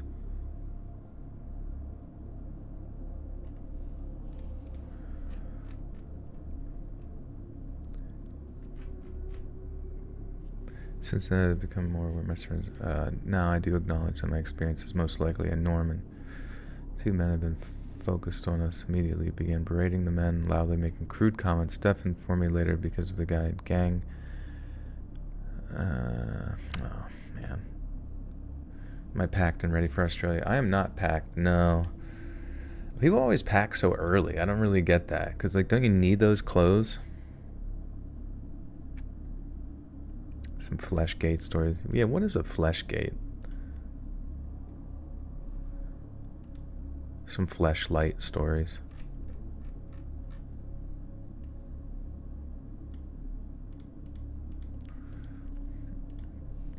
Alright, I gotta go looking through my Reddit trawl. I do apologize. I can even read the titles to you so you guys can decide which ones sound good. I pack early so stuff that I want to take doesn't get dirty before it's time to go. Oh, that's fair, yeah. I guess also, like, when you're packing, you're always like, wait, I need this and this and this. And if you wait too long, you're gonna forget some shit.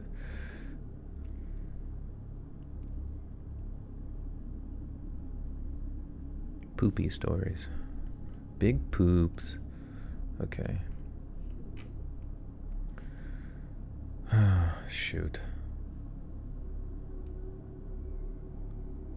I guess the difficult part, and this is what I should have did way before, is just like scroll through and because I want to find stuff that's not just like 100 up dudes, but like maybe more than that.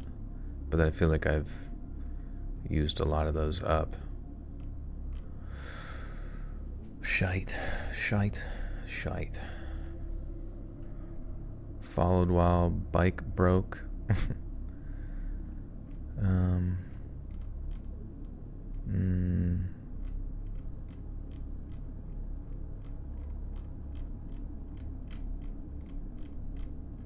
My God.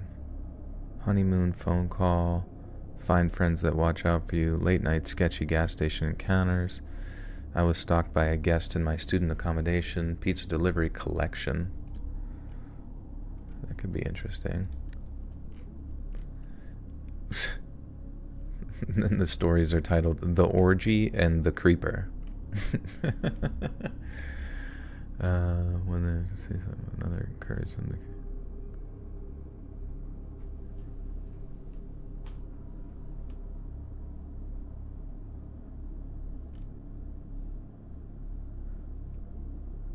screw it. We'll read this one.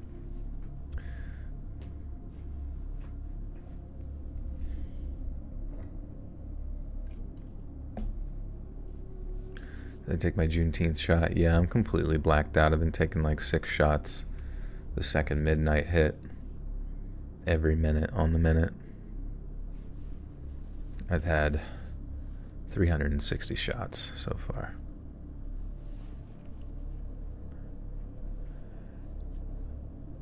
Have I done any hiking stories? Oh yeah. There's a whole playlist of outdoor stuff. Babes Marie with the fact, because I don't have to work out. I'm already fit as a ghillie-suited gangsta. It's not possible. Even the most militarized militarians, they must do their training. Don't you remember the first rule of Zombieland? Cardio, cardio, cardio. Yeah, this next story is the manual for the fax machine.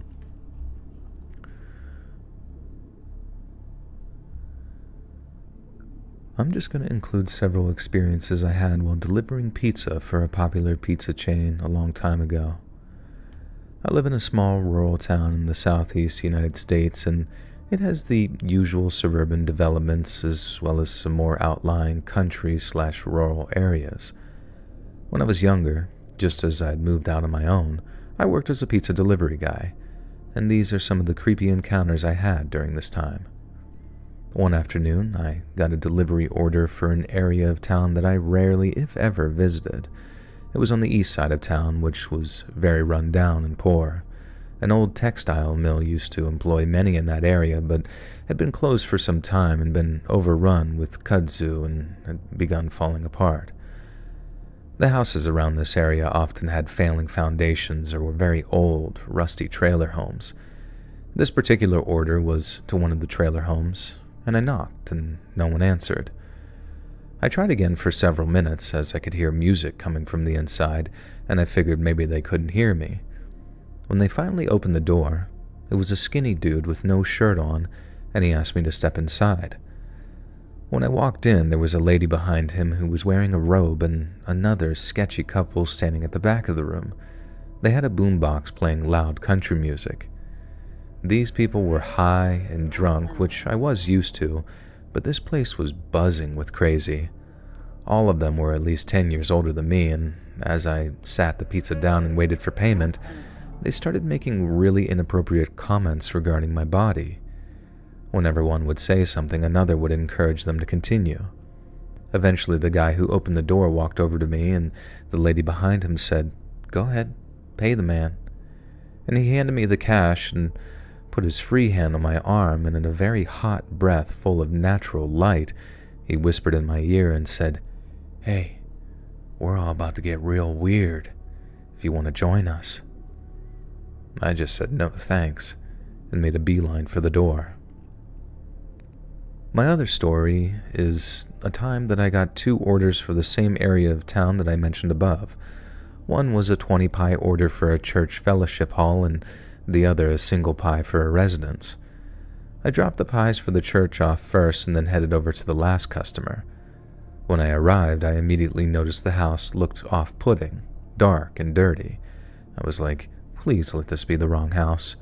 But it wasn't.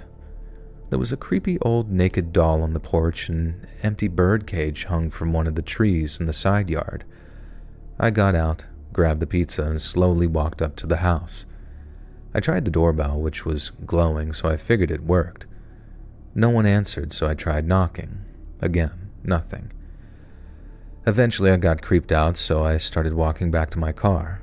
And halfway to my car, I heard a psst, and I turned around to see an old man with wild and unkempt hair literally peeking his head out from the back of the house.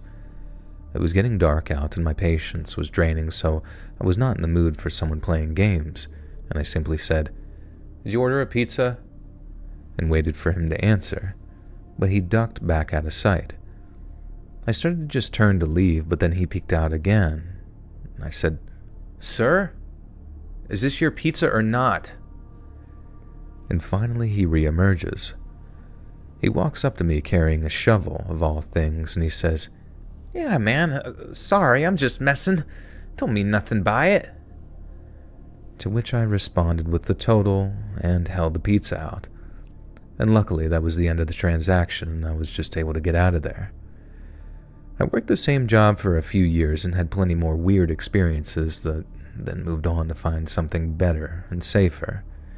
If you work delivering items to people at their homes, stay safe and never go inside their house. Hey, Darth Nihilus with a 5 says, "Hey Joel, thanks for all the videos. I couldn't sleep and your videos helped. I've been a subscriber for a few years. Thanks again." You're welcome, my friend. Thank you for listening. I appreciate you. I'm glad we can help you get the sleepies.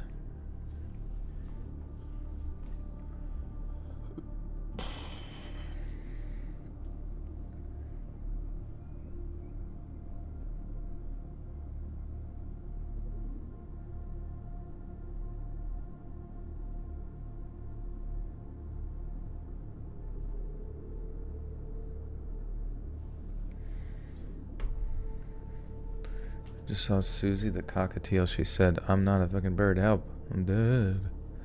A bird killed you? What the hell's going on? What the hell? The bird just, like, up and killed him?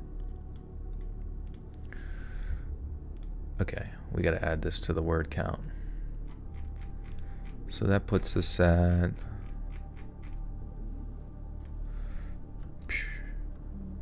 Dude, I hate computers. I both love and hate them. That puts us at 5,600 words. So I'm thinking like solid 2 to 3 more stories within that vein. We should be okay.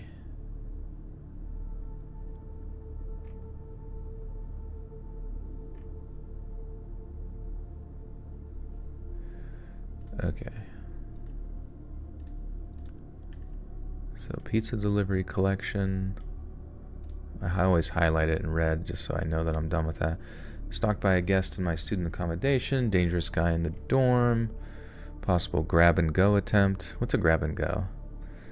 Scary man at the workplace. Man lying down in the middle of the road.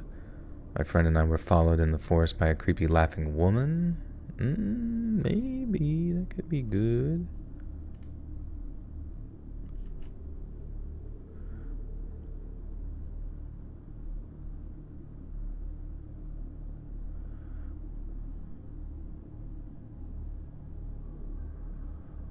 Would you go on a magical quest to free a human who turned into an animal? Yeah, who's informing me about the human to animal situation?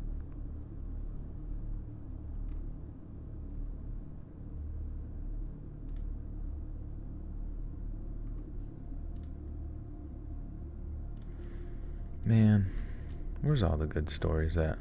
Oh wait, here we go. Random man wanted me to get into the van with him because he didn't want to see me walking alone at night. Yeah, I guess it's just creepy, but not. Where's like the ones where people get eaten alive and they're like writing the story as they're being eaten? Is my manager being creepy or am I overthinking? I kind of like hate ones that like just let you know right out the gate it's gonna be them overthinking. So sorry about last live stream. I promise to not unsubscribe. Please forgive me. Oh, you're good, dude. I don't care. What happened? Did you unsubscribe from me without me even knowing, dude? What the flick?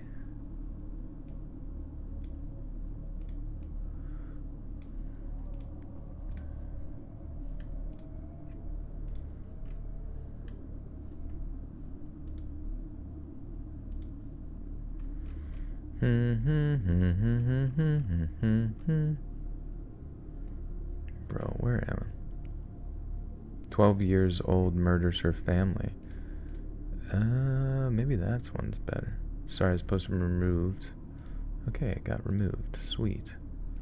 It's exciting.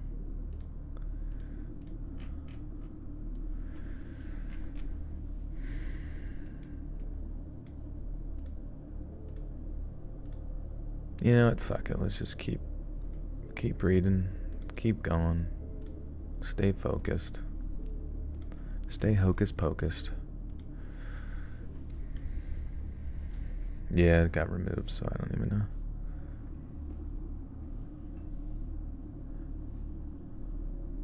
Nightmare X smashed your laptop. Can I write literally write a story? I guess not. I'll preface this by saying we were 12 or 13 at the time, and my friend and I often snuck out either of our houses during sleepovers for late-night walks. And this was the basis of this terrifying encounter, and it stopped us from ever sneaking out after dark again. My friend lived opposite a huge forest, so her house was the preferred choice to sneak out of for us to roam around at night, because the forest was more scary and thrilling, and we always took flashlights, food, and blankets so we could camp out for a couple of hours before going back home again. Well, on this fateful night, we inadvertently fell asleep instead of staying awake, so when my friend suddenly jolted me from sleep, it was well past 3 a.m., a lot later than we usually snuck out.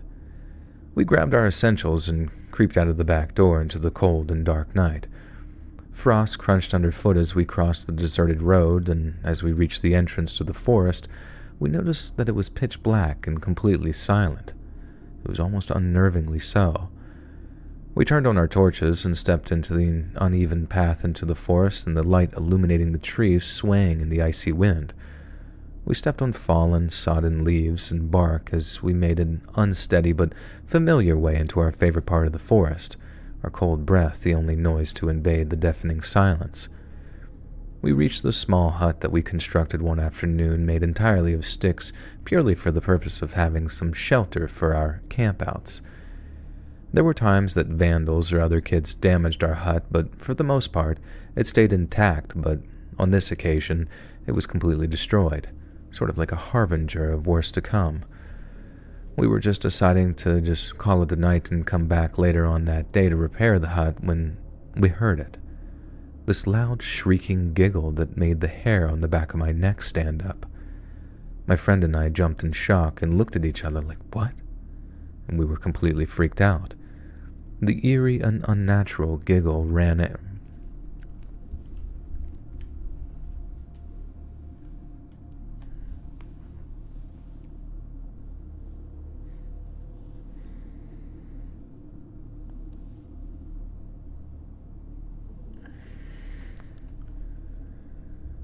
The eerie and unnatural giggle rang out again, contradicting the silence and making a body break it.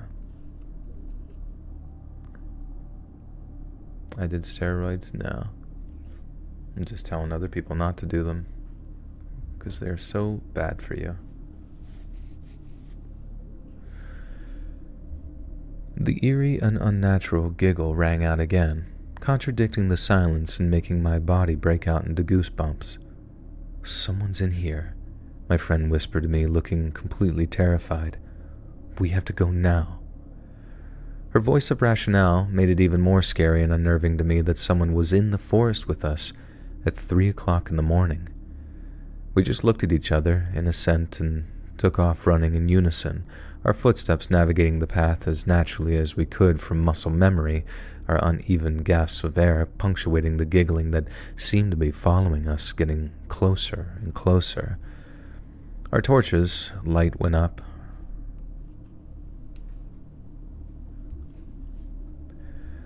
Our torches' light went up and down with our fast movements, illuminating random patches of the trees and bushes as we finally saw a small sliver of light as we came to the forest's entrance. I feel like this video is going to be kind of a throwaway video, but I don't know. A lot of them are, I guess, sometimes anyways.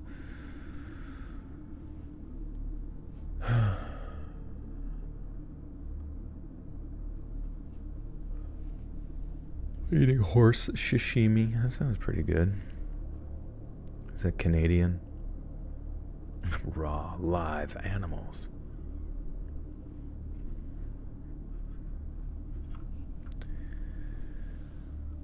Our torches' light went up and down with our fast movements, illuminating random patches of the trees and bushes as we finally saw a small sliver of light as we came to the forest entrance. Running out of the forest, we didn't stop until we reached the back door of my friend's house and almost collapsed in a breathless heap of relief to be safe. Then my friend's eyes went wide and she nudged me, pointing a shaky finger to across the road. We see this haggard woman of indeterminate age standing at the forest entrance, just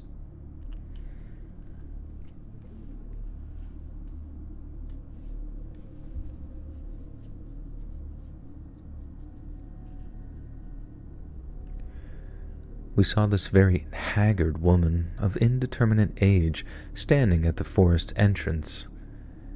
She seemed to be hobbling, exiting the forest as we did, looking left and right like she was looking for something. We let out a scream, jumped inside, and looked at my friends.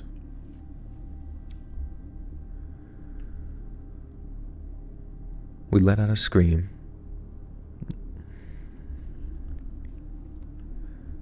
We let out a scream, ran to my friend's bedroom, looking out the window through the smallest gap in the curtain, and could still see the woman, sort of hobbling back and forth, looking around. Worse yet was that she was staring right at us as if she knew that we were there.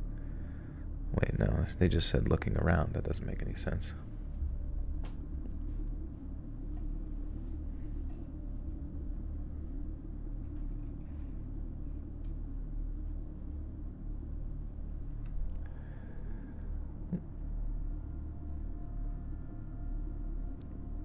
Worse yet was that she was just hobbling back and forth, seemingly with no purpose other than potentially looking for us. And eventually she seemed to slowly turn and walk back into the forest again.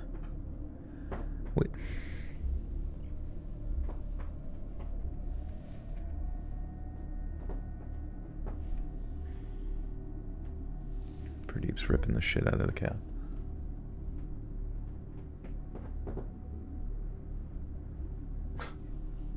So stupid.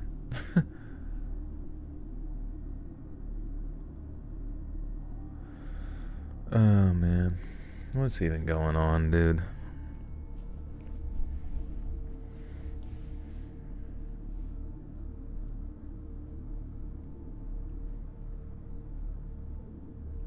Do I even lift, bro? From time to time. She turned very slowly and walked back.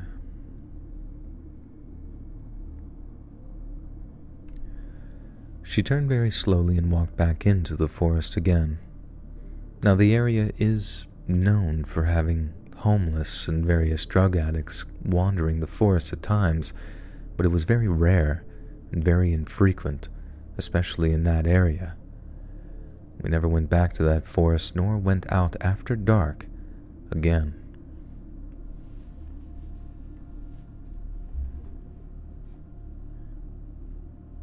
You gonna miss this? It's only 2 weeks, huh?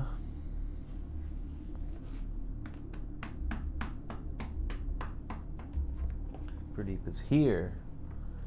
He is here, baby.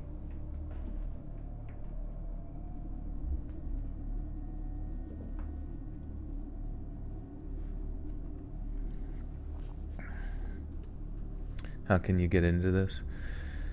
Well, I'm just recording for tomorrow, so the stories themselves, the videos itself will be a lot more engaging, I think. Visiting my kids, yeah, maybe.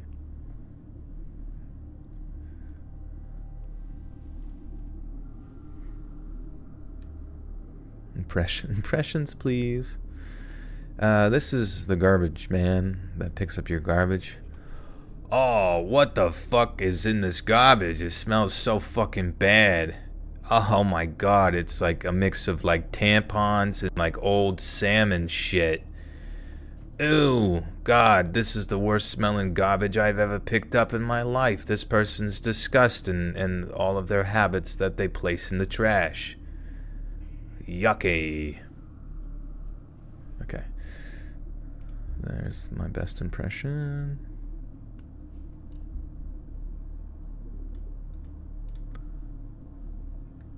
Hey Tristan, see you later, dude. Okay, how many words does that put us at? Bonk bonk.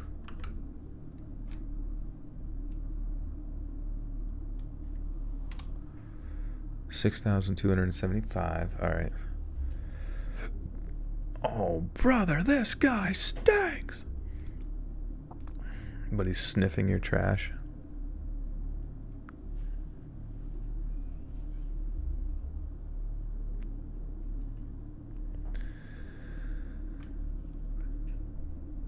This story happened to me back when I still lived with my parents.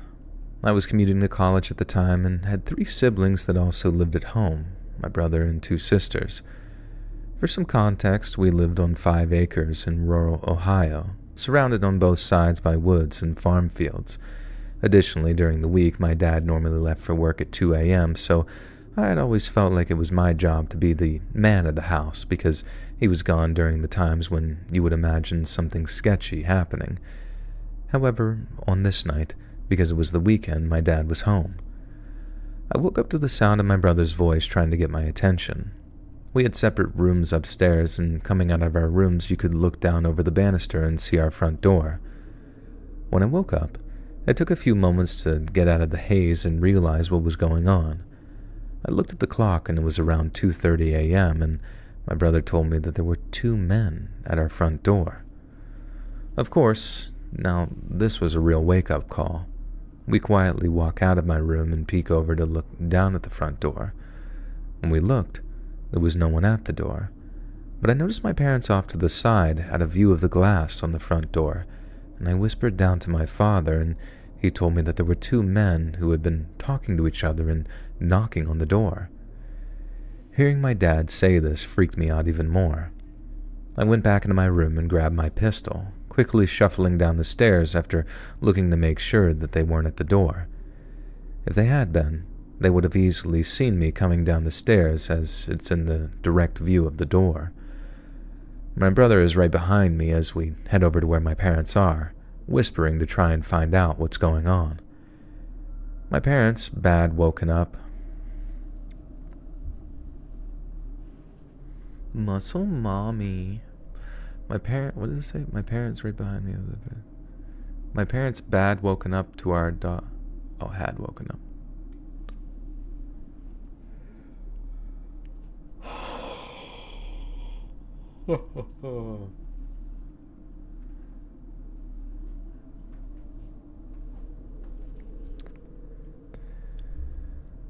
My parents had woken up to our dog barking and come out to see these two men knocking loudly at the door.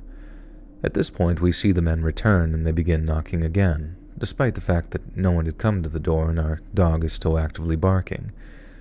The fact that they were there at this time in a location where houses are very spread out, hundreds of yards, and still knocking while the dog was barking made the situation even more terrifying.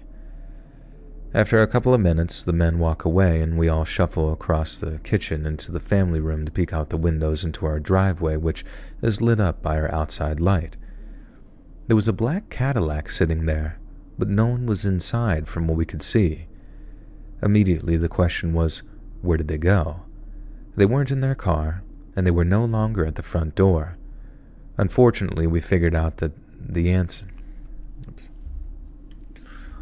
Scare me, mommy. What are you guys talking about in chat? Fry the moderator is going to start taking souls here soon.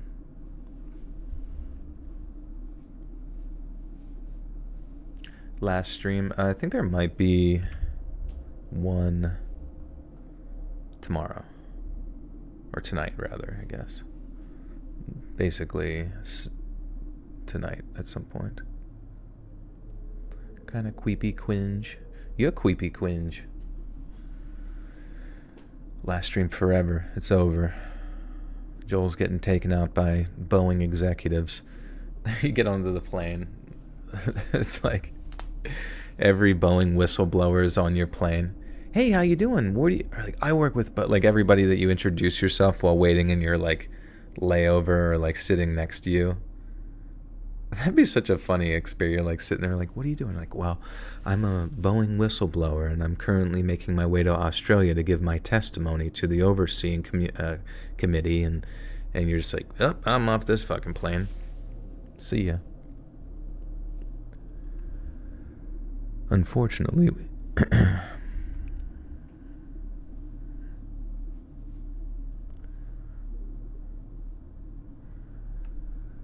Unfortunately, we figured out the answer when the handles on our back French doors started jiggling. They were actively trying to enter the back of our house, which enters the kitchen.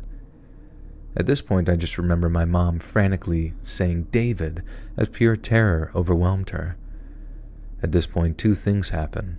Adrenaline filled my body as I prepared my handgun, horrified at the very real possibility that I might have to shoot these men. Secondly, my dad finally grabbed the phone, called the police, and calmly told them what was happening. Thankfully, after a minute of the jiggling, they stopped at the back door and disappeared again, only to return to their knocking at the front. However, at this point, several minutes had gone by and suddenly we saw the local police fly up in multiple cruisers with their lights on. As they whipped into our driveway and front yard, the two men bolted away, attempting to run the long way around the house across the driveway. One of them disappeared out of our view, but the other one was intercepted by an officer yelling for him to get on the ground. He didn't, and he was immediately tased and fell on the ground. Some of the officers went around the house after the other guy, and one of them came to talk to my dad, and I. Me and Dad's right-hand man.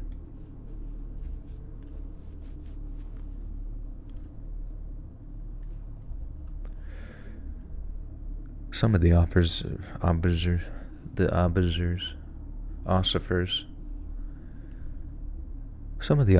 went around the house after the other guy, and one of them came to talk to my dad and I as we came out the front. They ended up finding the other man hiding in my sister's little playhouse in the backyard.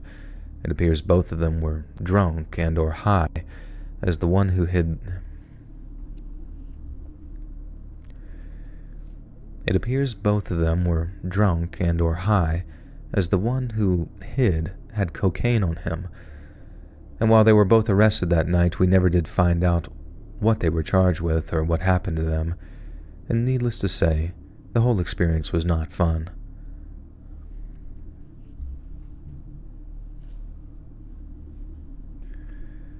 And needless to say, the whole experience was not fun, and it was another reminder that you never quite are safe out in the sticks. That didn't sound right. And needless to say, the whole experience was not fun, and it was another reminder that you're not even safe out in the sticks. Hillary Clinton. Nice, dude.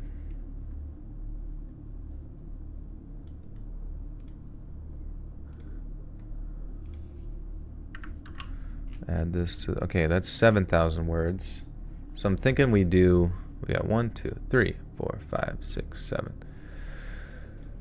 We do 1 or 2 more, I think we should be good. As far as like typical length. Solve these 3 riddles.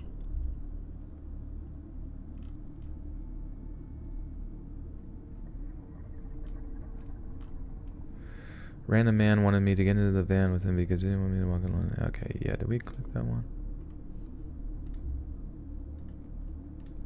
Yeah, we'll do that one. Rumble foreskin.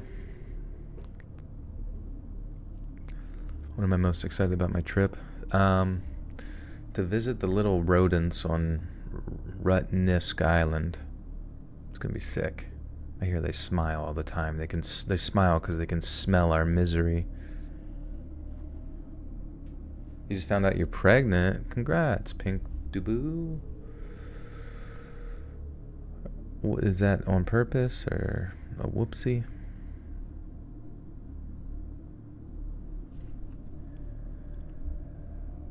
I normally am a nighttime walker because I have a cat that roams as well.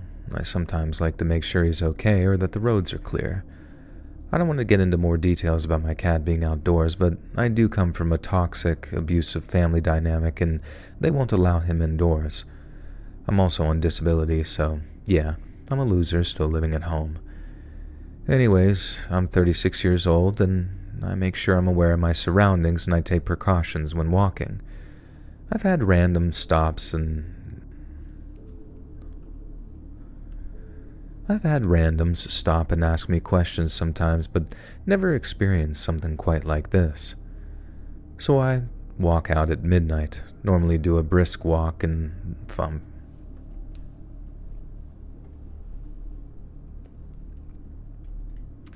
Let me just put it through ChatGPT to fix the grammar, the country grammar.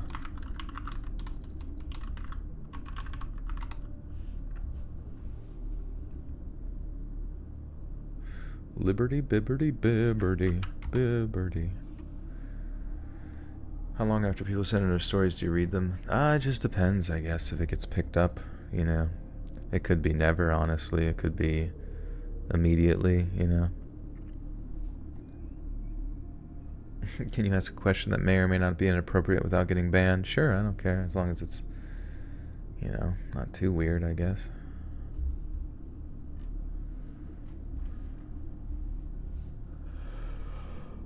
Oh, checking in from Austin. What's up? Do you ever go to the comedy shows in Austin? I always see those with Toe Rogan and stuff, and I've always been curious. Aw, that is cute. Pink, congratulations. Having a baby. Some people don't like babies, but I think it's an honor to have children on Earth, you know what I mean?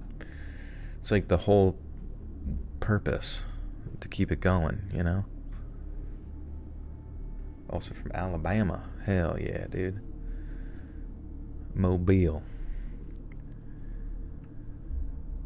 So I went out for a walk at midnight. I usually take a brisk walk and I'm fine, but this time, as I was reaching the end of the street and turned back to walk home, a man in a big white van stopped and asked me a question. He opens up his window and says, "What are you doing and where are you going?" I replied that I was walking back home. He then suggested that I take a lift from him because he didn't want to see me walking home alone at night. I declined his offer and told him to leave me alone, assuring him that I could walk home safely if he just kept driving. He drove off, but then made a U-turn back towards where I was walking, seemingly to watch me and maybe see where I lived. I stopped walking, waiting for him to pass, but he didn't. Instead, he stopped his van again and said that he just wanted to...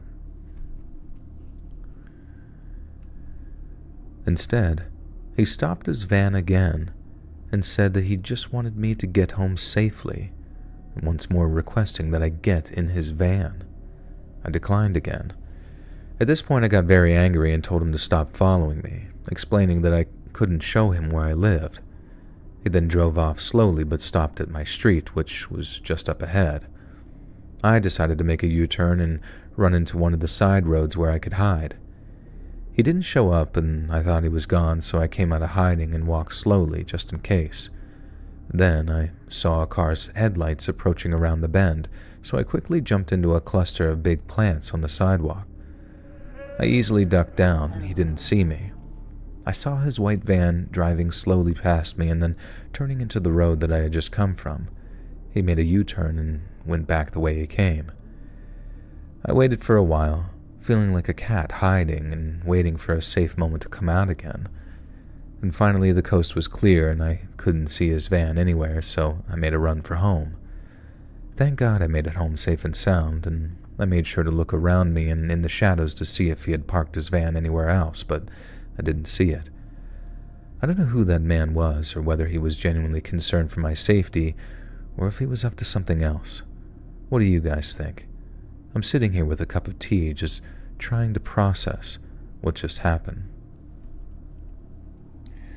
Horror on the Rocks with the 5 says, watch out for the drop bears. Have a good trip, brother. Thank you, Horror. Appreciate you. Very, very kind. Yeah, I know. Doesn't he know that there's free candy? Free candy. Okay, let's see how many words this takes us to. I think if we get to 8,000, we should be pretty solid. Burp. Okay, that was... So one more, I think.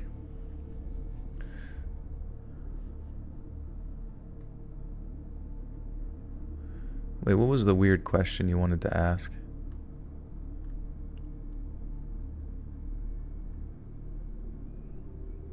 Do you ever get any negative feedback from other narrators? Not that I... Wait. Oh, I have a question. Being as you're the only horror narrator that streams, do you ever get any negative feedback from other narrators? I don't think any of them ever, like, overtly said anything negative about me. I mean, everybody in the horror narration community is, like, pretty nice to each other, which is cool. Like, I've never seen or really heard of anyone being, like, rude to each other. It's just, I don't know, something about the horror community is very, like... just chill, I guess. I don't know. There's like not really like any abstract sense of drama per se. Brig 1250. Thank you for the $10. Says please do the devil's due if allowed. What's that? Like is that a story? Yeah, except for the time Mr. Nightmare slashed my tires and bent me over my car and spanked my bare bottom, back, and balls. But thank you, Brig. Please do the devil's due if allowed. Will rain. I don't know what you're saying. I apologize. A cyber chemist with the 20 buckarenos. It's not to be a cliche weirdo, but I've been listening to you since 2017. You helped me through a lot. Not sure what to say about my psyche. No, it's all good, dude. A lot of people do it. They listen, a little ASMR vibe, you know the deal. But thank you, Cyber. Yeah, listening how long people have been listening for. Like, 2017 doesn't sound that long ago to me, but then I'm like, wait a second, that was 7 freaking years ago. That's crazy. Do you regularly hang out with other YouTubers? I do not. No, I don't really know any, to be honest with you. I've met some at like different things, but I don't really go out of my... I don't really live in an area that would be like YouTuber populated. It was quite a fat minute ago. 7 years. Like, I think back, like, if you were in 2017, like, I don't know, because you remember, like, for me, it's like time goes by a lot faster now that I'm, older or whatever. But, and like, not much changes for the most part. But, like, what was 7 years? 7 years would be like 5th grade to 12th grade. You know what I mean? Like, isn't that freaking weird? Like, because think about that feeling that you get from the little nerd that you were in like 5th grade, and then like the completely different person you are graduating high school. Like, that's a very big chunk of someone's developmental period. Joel has a unique, perfect, generic male voice. Thank you. I'm 30. I can't tell you how much disrespect I feel when Facebook is like, hey, this memory from 10 years ago. I know, dude. Hey, do you remember this? When she still loved you? No. Oh, man. I'm glad the horror group is chill. Life is too short for drama. Drama drains energy. Chill vibes all day. Yeah, and I like whenever I see like any like even like negative comments, like my like stomach drops, you know what I mean? I'm just like, oh my god, what the fuck is this shit? Why are they being weird? Leave me alone. You know? I don't know you, leave me alone. Like whenever I saw, I mean, we talked about this last time, but whenever that like weird guy with the mustache and stuff was going after Wendigoon and whatnot, like I can't imagine like I mean, obviously he's got thicker skin than me, but I can't imagine how that must feel whenever you're like very, very popular in like the realm of YouTube, and then just like random people arbitrarily make like quote unquote expose shit about you, and it's just like I don't know. I guess you get desensitized towards that kind of stuff eventually, but it'd be weird. Hillary, no, I haven't.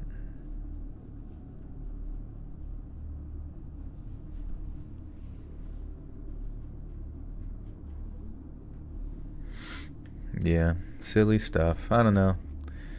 I think the thing is, you just have to come to terms with like, out of all the people, what am I trying to say? Out of all the mentally ill people I've met in the world, in my time existing on planet Earth, it's people online. Online people are the most mentally ill, you know what I mean? Because they can go there and be as strange and weird and find their community and get away with it and stuff like that. So like a lot of them, I think, they sort of get into their little circles online, and then they all feed each other. Like when they have like really stupid, dumb ideas, they all tell each other like, that's a great idea. Yeah, you should make a video about him that makes no fucking sense, and like every one of your points is totally 100% valid, even though it is based on odd fallacies and jumping to conclusions and weird ideas and essentially schizophrenic thoughts in your head. 100%, dude. Do it. Do I narrate fanfic stories? Like about what? Yeah, hive mind, mass formation, psychosis. 100%, man. Yeah, I've come to find that like most people's like political views nowadays are just like a manifestation of what like corporations have molded you into, if that makes sense. Like most people don't necessarily have like some sort of, like even the ones that think that they're like counterculture or like breaking the mold or they're fighting against like the power that be, it's like they're more or less just being like groomed to be like useful soldiers, if that makes sense. Like you're only kept your leash is allowed off just a certain amount of distance to like bark for them. You can bark for them, but then as soon as like your barking gets annoying to them, they pull your leash back, and like you don't, they demonize that movement, or they demonize this, or they make this, it's all like very like controlled demolition type sort of allowance, I guess. Shorty Meg, welcome back for 18 months. This is on lurker mode, hanging out with my new pup Kane. Just listening. I've been here for 18 months. It's been great. Love you, Joel and fellow Buttershock Cole. Thank you, Shorty. Yeah, you'll have to tag me in a picture. Tag Kane. Tag me in a picture of Kane. That sounds weird. But I'd like to see your dog, basically. Can I see that dog? Can I see that dog? I saw a little annotation a while ago basically saying that before, if you wanted to say something, you literally had to have a soapbox to stand up and speak. Now the soapbox is available to all. Yeah, and it's like most of you people's like thoughts and ideas are just like, to me, when I look at like very divisionary politics, what ends up happening is like you might sit there and perceive the other side to be like not good, and by choosing the other side, you're like countering them in some weird way.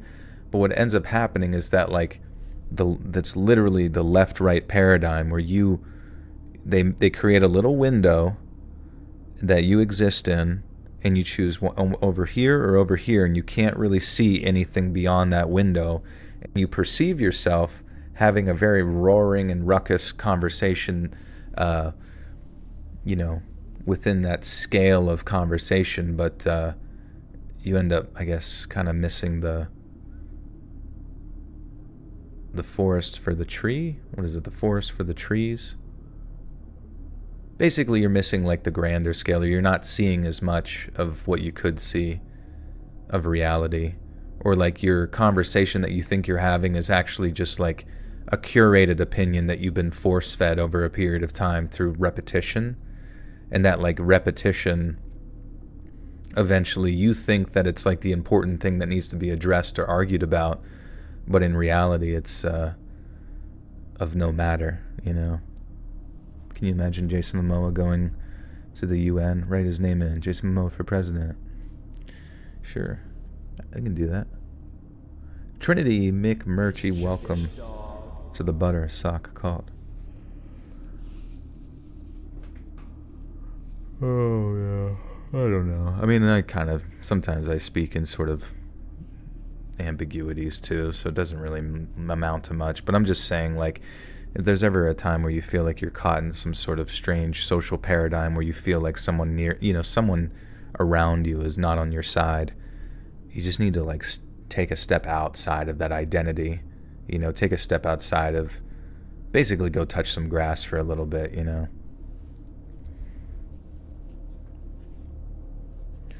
and see your way outside of the echo chamber. Right this way, sir, outside of your echo chamber.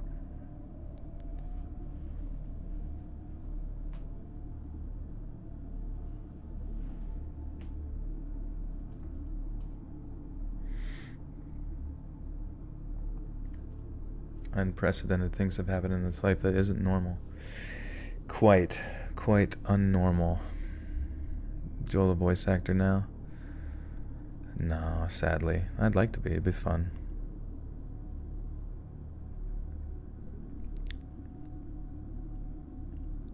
Mischievous dog. Joey Two-Tone, welcome to the Buttersock Cult. You now have access to bonus content. Where were we on the word count? Oh yeah, we want one more story. Beep bop bop bop. Sorry, I'm just trying to find a good one for you. A man followed me through the store when I was 15. Female. I waved back at a man. Now I think he wants to hurt me. My encounter with a serial killer. I guess that could be good. So, removed by the moderators. Moderators don't want us to have any fun, it seems, on Reddit. A creepy delivery driver asks if I live alone. Well, there you go. That's your whole story. I hate when people like absolutely, completely give away the TLDR in their literal title. I mean, at least leave some room for imagination. Eerie black car stops in front of me and wouldn't move. Neighbor gets extra creepy for Halloween. Ooh, these sound like porn titles. What the fuck? Aunt saves me from a potential kidnapping. I was almost nabbed by the bike path rapist. Would you guys click on that one? I'm gonna check it out real quick. I'll report back. Jesus Christ, this one's massive, bro.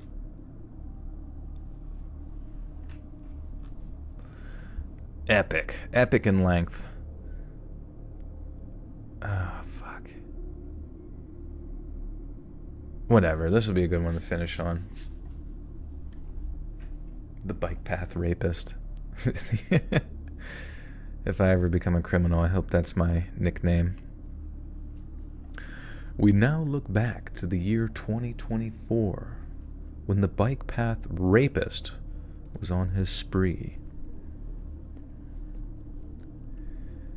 I, a 40-year-old female, went to the University of Buffalo fresh out of high school in the early 2000s. At that time, the online world was a bit like the Wild West.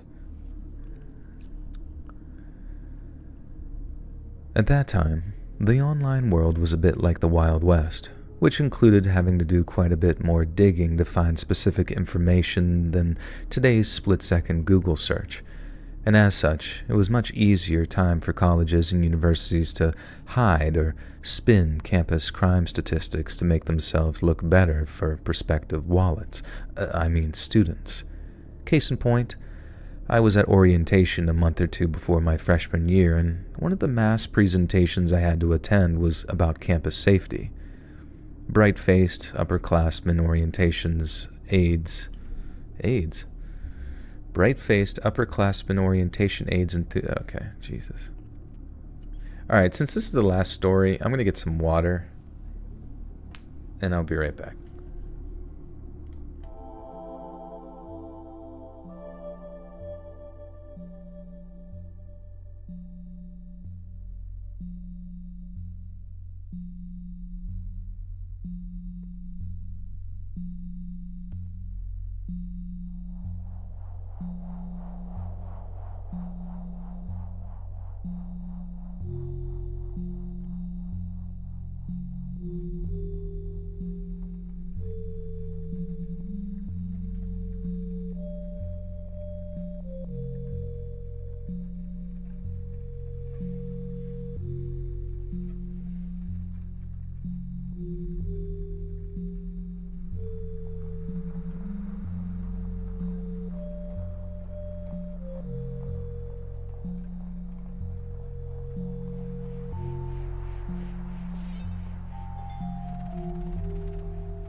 All right. I'm back.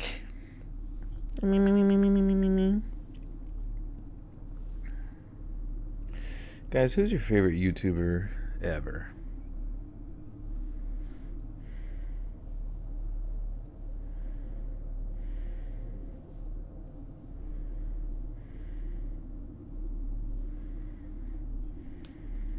PewDiePie? What's PewDiePie doing? Is he still a dad? That old trope? No, I'm just kidding. Let's see. YouTube? Have you guys been to youtube.com? I'm going there right now to look at PewDiePie. PewDiePie. What happened to Brofist? When's that oh, he's playing Minecraft.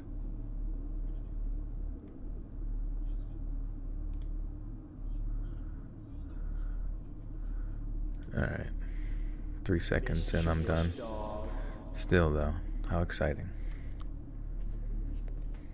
Lynn, thank you for the gifter to Sampai. Welcome, Sammy, boy. Jake Paul, for show, for real. Sniper Wolf. You like Tom? Tommy Darkey? He's a nice boy. Red Letter Media? Yeah, Red Letter Media rocks, dude.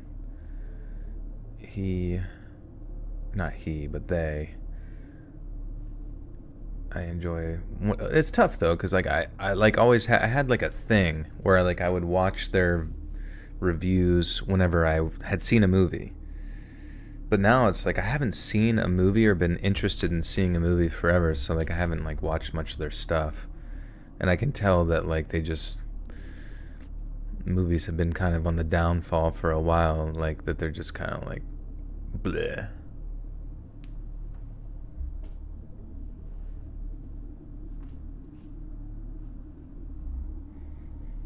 Penguins. Oh yeah, what penguin? Let's see. Let's check out the latest Penguins Zero content. What's sick nast? Punching only Elden Ring run. Melania fight tonight. Is that his live stream or is that? Oh yeah. I was in playing Elden Ring. TikTok influencer loves drinking pee. Chicken wings tier list.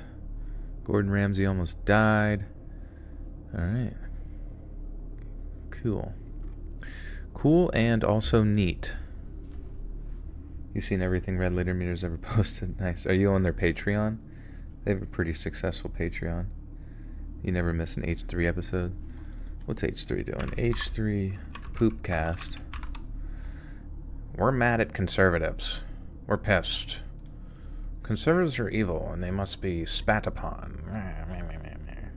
You laugh, you lose. All right, there you go. That's a nice change up. Finally laughing again after years and years. Oh, wait. Is it only live streams? It took me 20 years to say this.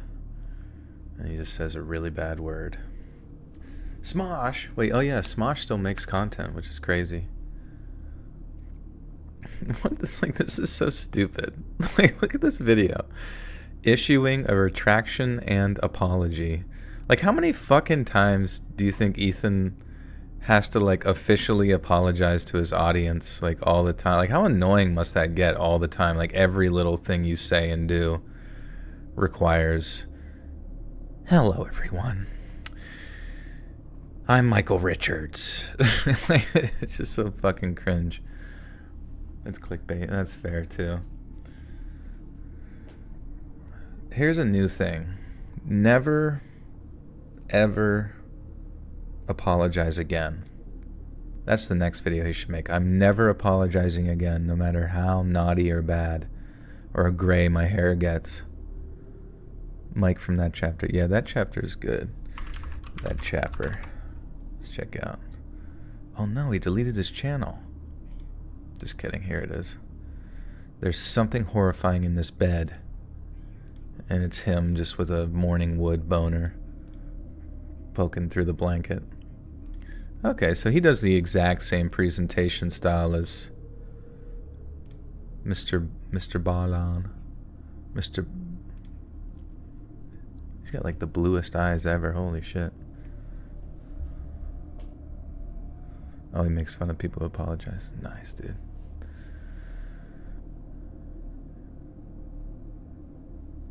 Another of your favorites is New Legacy Inc. Their videos are just too damn hilarious, even if you aren't into wrestling games. Oh, okay. I've never played a wrestling game before. I feel like wrestling itself is something I should get back into. Just get absolutely fucking zonked on fentanyl and watch some wrestling. Then it will become real to me. Been enjoying Creepcast, the new Papa Meat and Wendigoon podcast where they read creepypasta. Oh, that's fun. Do they just like giggle at it or something like that? They don't even take it seriously. As they should. Just kidding, that sounds fun though. It'd be fun to go on there actually to read some. Do I hate you? No, dude, why would I hate you? I don't even know. Wandsy Entertainment. Wandsy.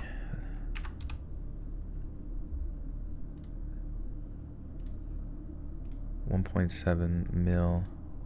Whose voices does he use in the video? 8 hours ago. It'd be funny if my voice was just in every one. I'm like, oh, alright.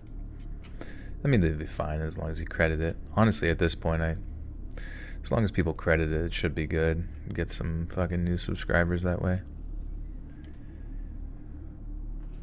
Your special move is the oops, it's spiked.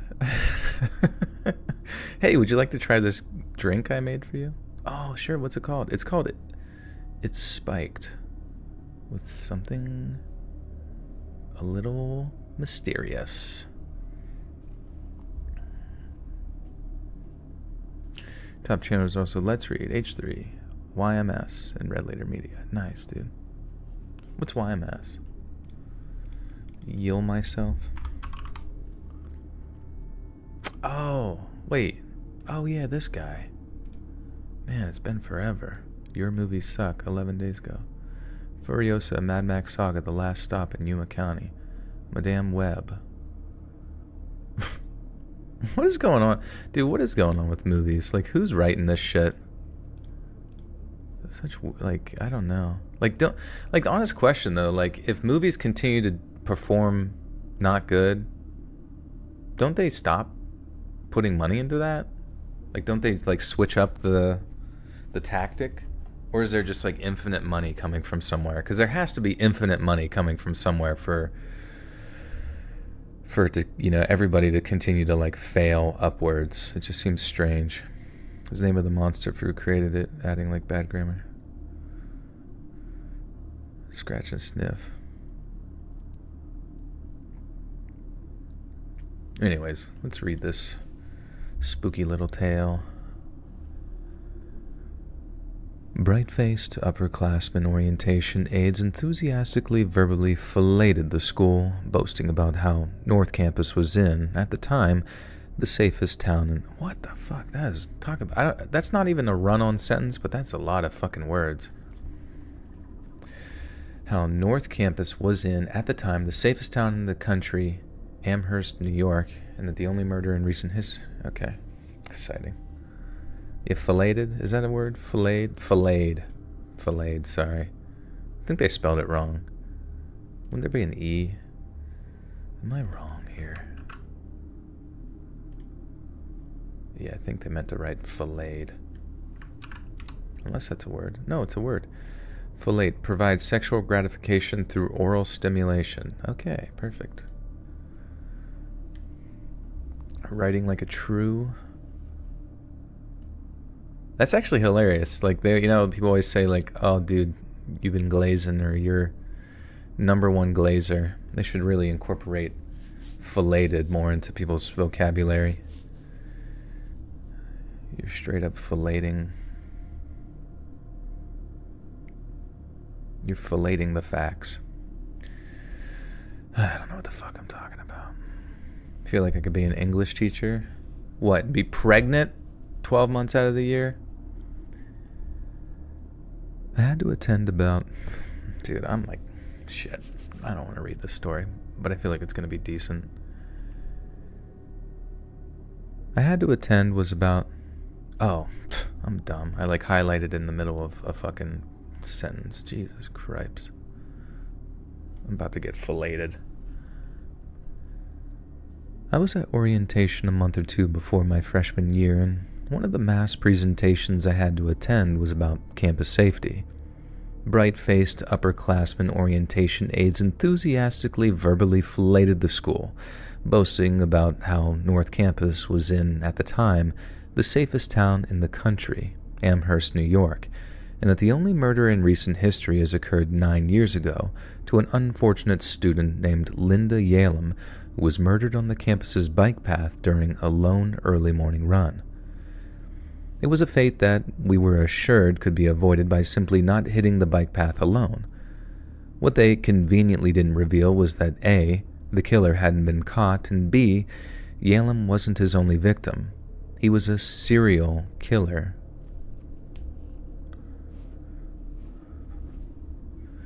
I'm not affiliated with the fillaters. The Harlem Fillet Trotters. The Harlem Globe Fillaters. Does Joel stand for Jamaica Oil Airlines? You know, it might. That might be what my mom named me after. I noticed that. I was like, every time I write my name, I put periods after each letter, and kind of insinuating an acronym. So that might be it. Yalem wasn't his only victim, as he was a serial killer who had already been active in the area for at least 25 years in downtown Buffalo and on the secluded bike paths of the Buffalo suburbs. In retrospect, had this information been as readily accessible as it is now, it probably would have kept me from the most bone-chilling encounter of my life. Fast forward 3 years, I was very depressed, a 20-year-old who was struggling with her identity and her parents' reaction to it in a much less accepting time than now. I'd left school and, to avoid being home, shacked up with a woman who'd Holy Christ, there's more commas in this than the Bible. Is it weird that I like to watch video essays on pop culture and art history? Nope, not weird. If it exists to be watched on YouTube, then you should probably check it out. Grapist. I can't believe someone would rape a grape. It means they have a really tiny little wiener. What's my favorite number? Oh man, fuck.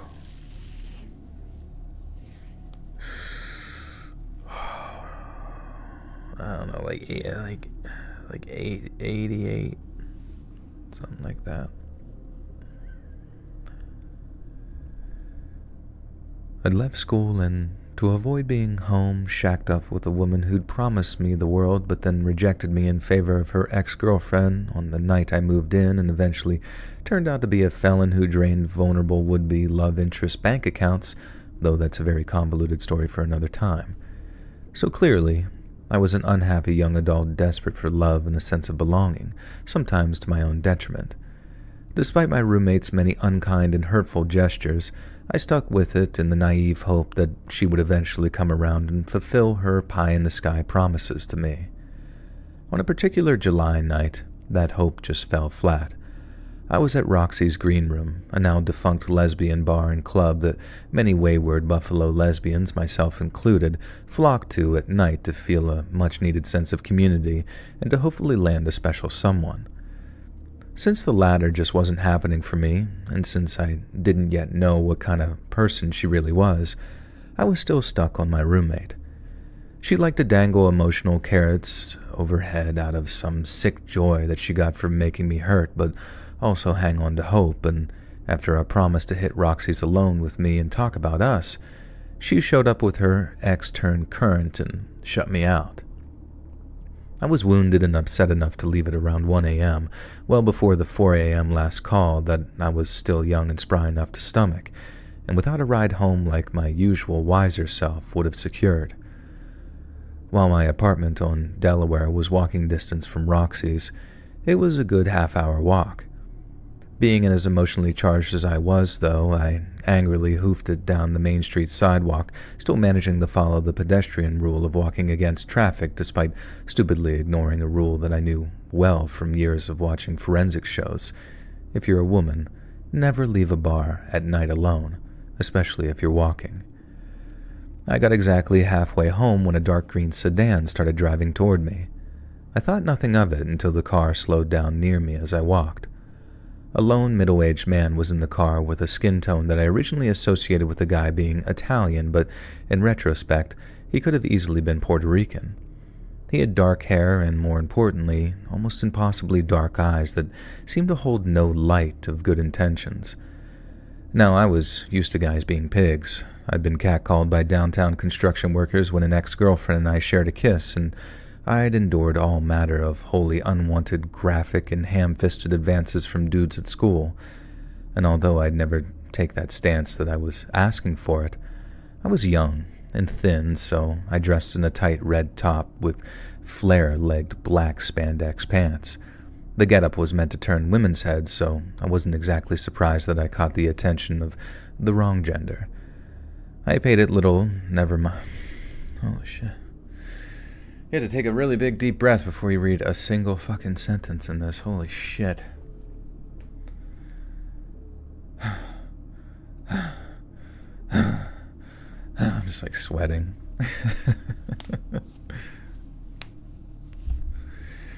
I wonder if this person likes men.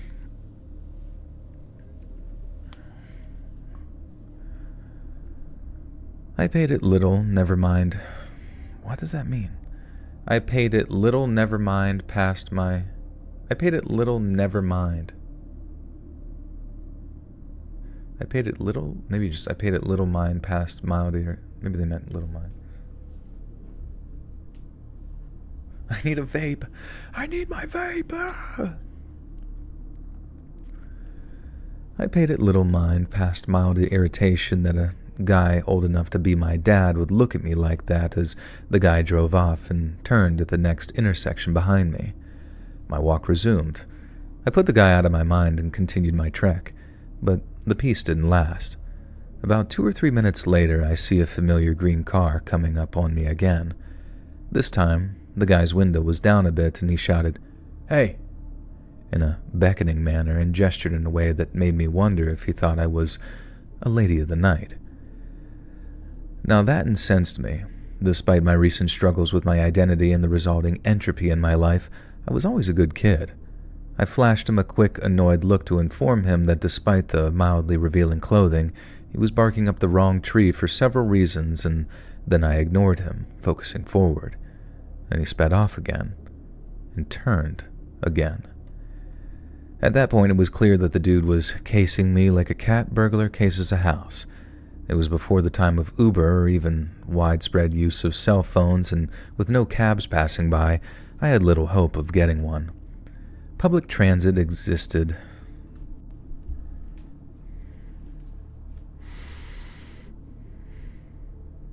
I don't know, have you seen that,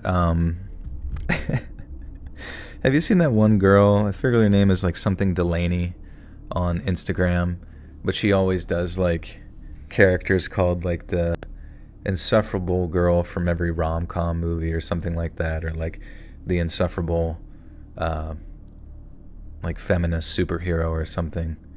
That's just like the way this person writes and stuff is very similar to like the way that Delaney girl writes. It's pretty funny. 18 ads is insane. What do you mean? Someone said that last time that they got like 20 ads. I don't really understand what you're referring to because I don't run any ads during the stream. 18 ads, 18 ads. You get one of these streams, you got 18 ads.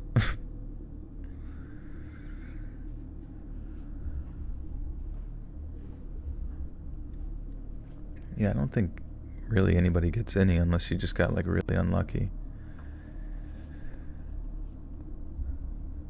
Public transit existed, but it was both sparse and not running nearby. The stretches of Main between intersections were long enough, and I'd probably be spotted on them anyway since the guy was circling. Being 15 minutes away from both Roxy's and my home, there was also no way that I could get anywhere near either place before the green car came back round again. I quickly thumbed through my mental Rolodex of true crime show-inspired safety tips that should have kept me out of this situation in the first place. Tip 1. Get to an open business. Inform the clerk. Have him or her call the police and stay put. Then the guy would either give up or get caught.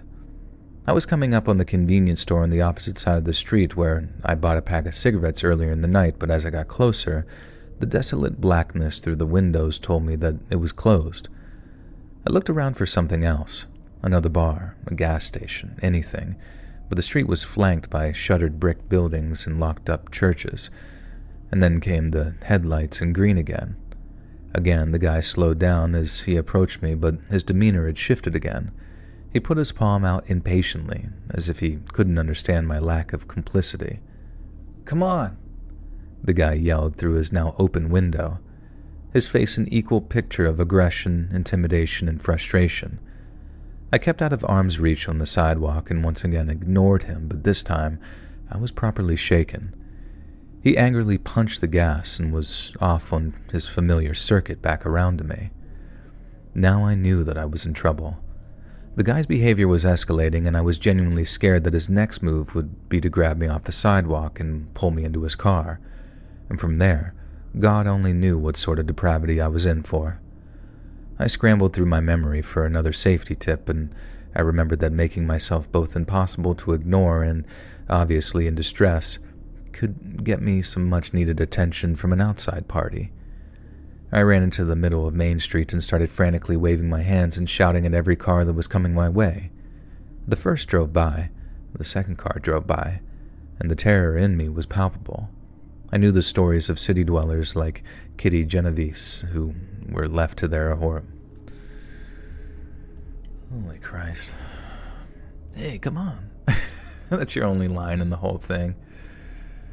You have to have a slight tan and say, "Hey, come on."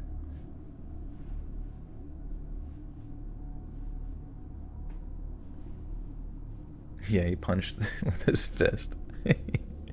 That would be funny if someone was driving but they used their hands to drive. But like all the way down at their feet. I don't know how to do it otherwise. Have you ever known in defeat Melania? Dude, I love when Joel breaks character. Yeah, my friends who played Elden Ring, they said Melania was like the worst thing to face. But I don't know, I just can't get into those games, sadly. I mean, essentially it's the same as any other sort of like when I played Hyper Light Drifter. Like technically Hyper Light Drifter is Dark Soulsian in a way, where it's just like sort of a hack and slash, make your way through, but I don't know.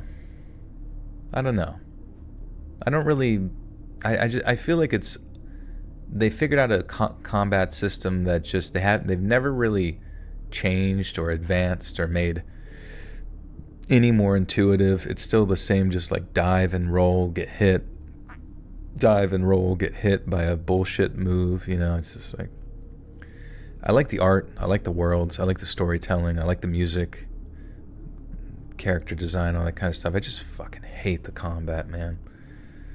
Euphoric, thank you, I appreciate you. Yeah, hopefully the DLC this Friday is freaking sick. Kitty Genovese, or however it's spelled, the woman was stabbed to death in the street or something. My bad, just at that. Oh, no worries. Make sure I say her name correctly here.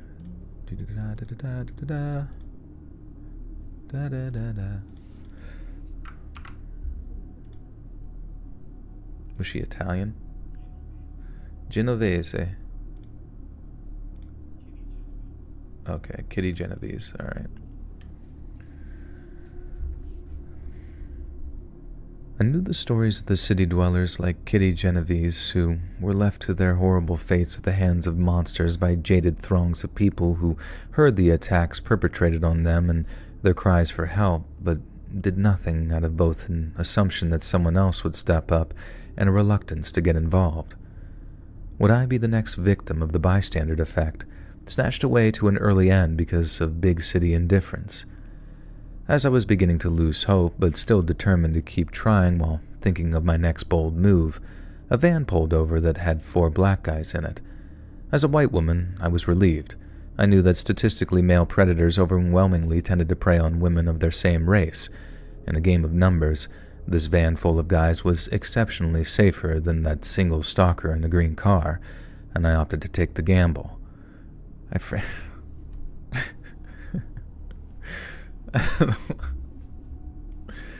Oh, God damn it.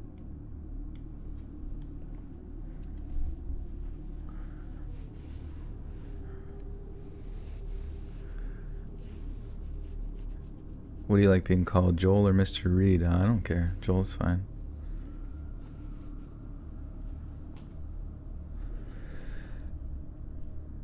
I frantically told them about the man in the green car who kept circling around the block and following me and begged for a ride home. The driver asked if I had any money in exchange for the favor. I didn't. Then he asked if I had any cigarettes. I may be one of the only people you ever meet who actually had her life saved by smokes, though I had never been a smoker before.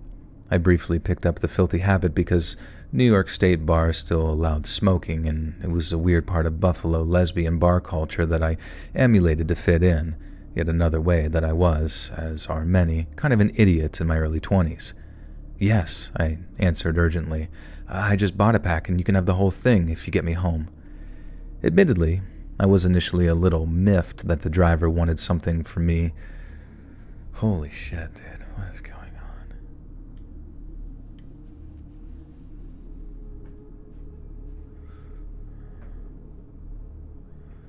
What is being read? I don't know. It sounds like some fan fiction.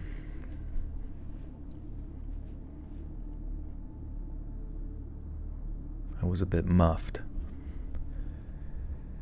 Admittedly, I was initially a little miffed that the driver wanted something from me in exchange for not letting me get abducted off the street, as well as the implication that he may not have helped me if I had nothing.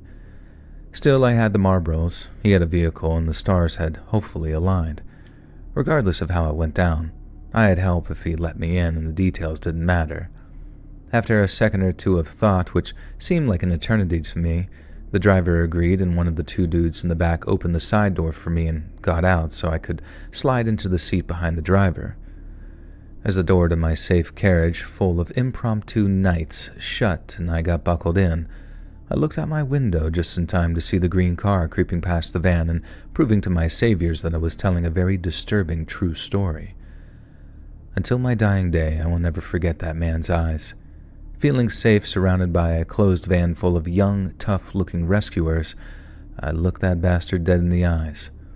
Part of me was rightfully terrified, but another part of me wanted to look right at him defiantly and tell him with my eyes, I got away from you. I win. I was repaid with the most evil, hateful look that I had ever... Wait, why is she... How is she making eye contact in the back of a white van with the guy... Did I miss that part? Oh, Meg, thank you. I'll check it out. 300 ads is insane. Well, you have to deal with it.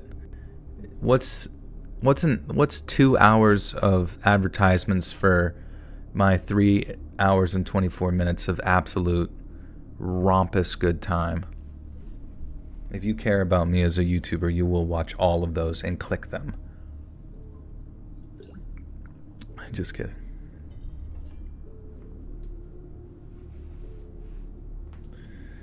I was sleeping this morning, and who was reading me a bedtime story was a guy named Joel, along with Axeman. Why would you do that? Why would you do that? Is there ever any stories you can't read because they seem like BS? Oh yeah, all the time. The only reason I'm even reading this one is because it's actually written pretty well, but to the point that it's almost like meme-y. I like that people like to write, but I also dislike that sometimes through their writing they have to remind you so hard, like, I'm a good writer. Don't forget. I've included a lot of words in one sentence. That means I'm good at writing. like 1,000 little hammers smacking against your pitter-pattering window. It just gets cringe, because then you kind of like get to know who the author is a little bit, like too much, instead of just relaying the fucking story of getting stalked by some green car rapist. She jumped into her knight in shining armor's white van. Like, I went from potentially getting abducted by a guy in a green car, potentially, to literally jumping into a white van with 4 dudes in it. Honestly, you can't make this stuff up.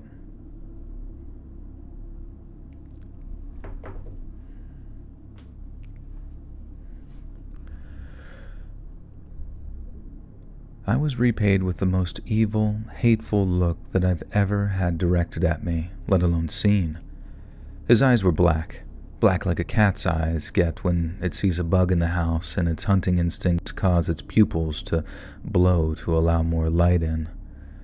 But at least there's usually a hint of playful mischief in a hunting cat's eyes. The eyes I was seeing were those of pure, unadulterated predator, and the vitriol that practically oozed from them as he glared at me let me know exactly how he felt about his prey having the audacity to elude him. He drove off into the night, and so did we, in a bit less direct route to make sure that we lost him. After a blessedly quick jaunt with frequent looks behind my shoulder, I was delivered home, 1 pack of cigarettes short but alive and in one piece. The first thing that I did when I got into the door was check the locks on absolutely everything. After that, the adrenaline started to wear off and the pure fear set in. I was so terrified that the man in the green sedan was searching the area where I got dropped off that I grabbed the cordless phone, then lay completely flat on the living room floor for hours for keeping totally out of sight from any of my apartment windows. As I lay there, I called the Buffalo police and relayed my terrifying tale in as much detail as I could give them. Being painfully aware of the prevalence of hate crimes against the LGBT community at that time, I told the cops that it was possible that the man was cruising near Roxy's to prey on vulnerable queer women who were out and about. In hindsight, I think the guy just saw who he thought was an easy mark out by herself and availed himself of the opportunity to strike. Fast forward another 4 years, and I'd moved out to Chicago to live with my then girlfriend. For about half of our 4 years there, I was pretty homesick. I'd never lived anywhere except my home state of New York, and I went there knowing no one except my ex, who wasn't exactly an empathetic soul, adding to my feelings of isolation. I coped by keeping up. Mischievous dog. Oh, God. Jensen, thank you for... How many years is that? 4 years? Thank you for 4 years, man. Very, very kind of you.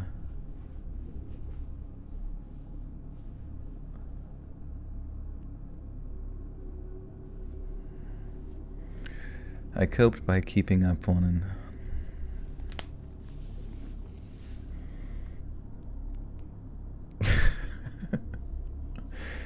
Oh, fuck.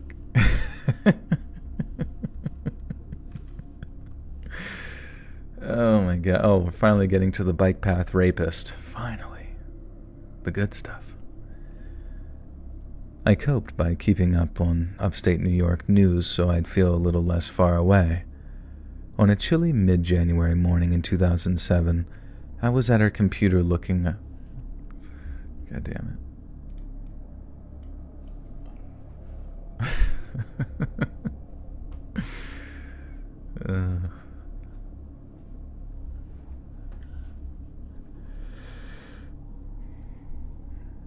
On a chilly mid-January morning in 2007, I was at our computer looking up headlines from my home state when one from WBFO popped up that immediately snared my attention. Bike path rapist. Is it I gotta think of a better word for a rapist. A more politically correct term, guys. Because, like, if some, don't you think rapist is a little offensive? Bike path diddler, but I guess that's the headline. Forced sex haver. Yeah, that seems very TikTok-y. Chills. The BBL community. The touchiest of men. The booty tickler. Hello from Scotland. Hello, Leslie. How we doing? Unsolicited love maker. P. Diddler. Non-consensual fornicator. The BBQ community.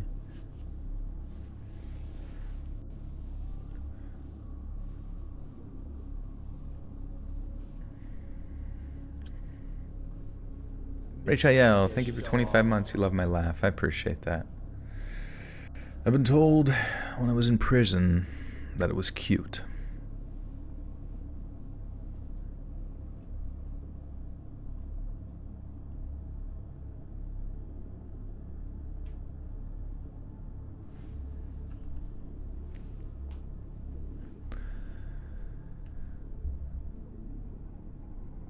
On a chilly mid-January morning in 2007, I was at our computer looking up headlines from my home state when one from WBFO popped up that immediately snared my attention.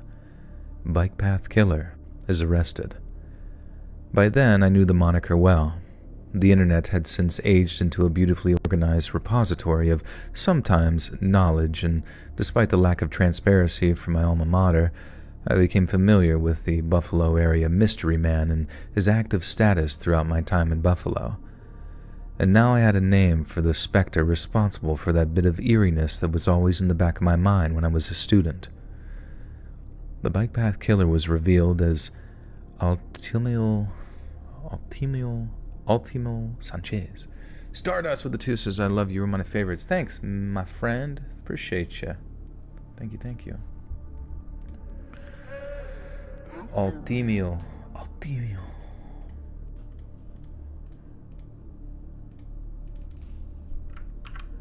Ultimio Sanchez.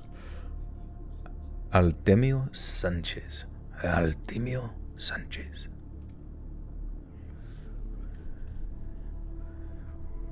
The bike path killer was revealed as Artemio Sanchez, a middle-aged native of Puerto Rico who coached his son's sports teams and was affectionately referred to as Uncle Al in his neighborhood. As with many other killers, his disguises were his community's Elmo. Oh my god. Wait, oh, never mind. At first I was like, wait, is Elmo short for something?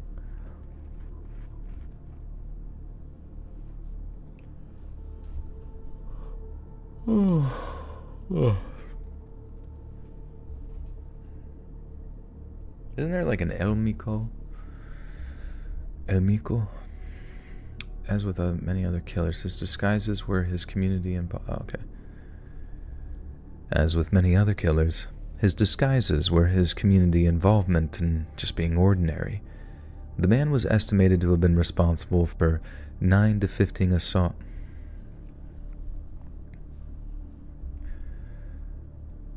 The man was estimated to have been responsible for 9 to 15 violations of women around the Buffalo area since 1975, and had confessed to 3 murders, the Yalem murder in 1991, a second in 92, and a third which had occurred only 3.5 months prior to his capture. I don't know if you've ever felt your heart somehow get wedged up into your voice box and get dropped into the depths of your stomach simultaneously, but believe me when I say that it's possible, given the right catalyst. And for me, that catalyst was the printed proof that the man was active while I lived in Buffalo and frequent. Did he target Roxy people?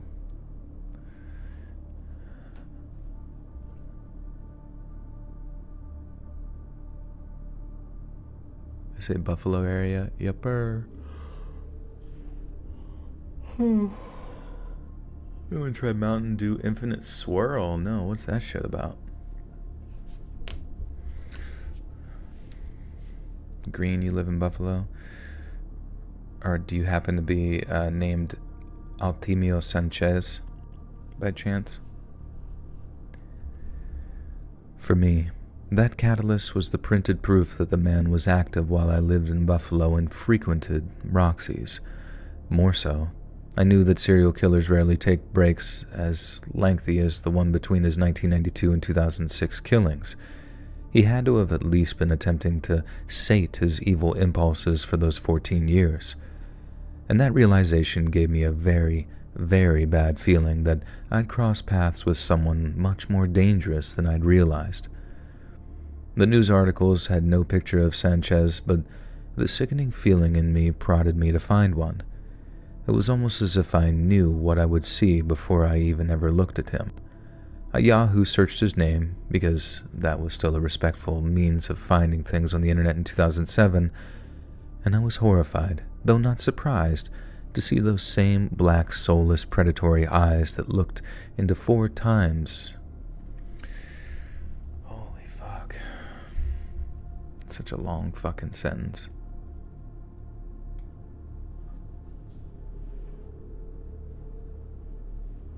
What does this have to do with this channel? What the fuck are you talking about? I'm reading scary stories.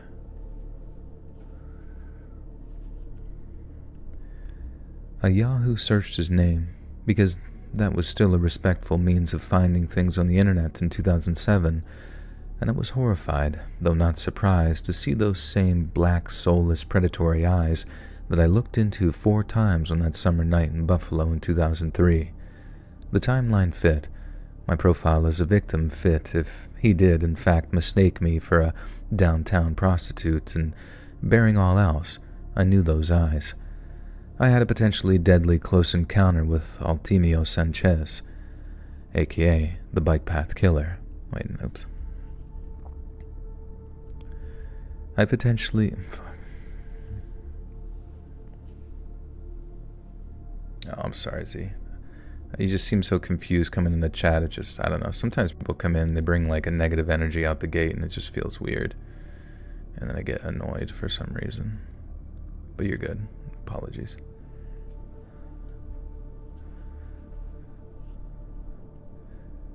I had a potentially deadly encounter with Altimio Sanchez, the bike path killer. My lack of sense put me in his orbit, and a van of angels pulled me out of it. I know who I saw, and as God is my witness, I will never be convinced otherwise. Though many of those victims to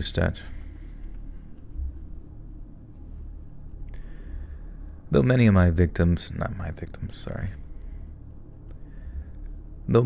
those victims fell to the statute of limitations.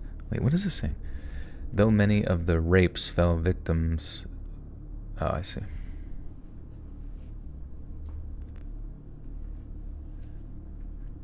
Lock in. I gotta lock in, sorry. Though many of those victims fell victim to the statutes of limitation, Altimio Sanchez pled guilty to the 3 murders and was sentenced to 75 years to life in prison. In essence, the guy won't be exposed to the outside again unless he's in a body bag. So, I hate the let's not meet ending so much. Like, why do people feel the need to fucking use that?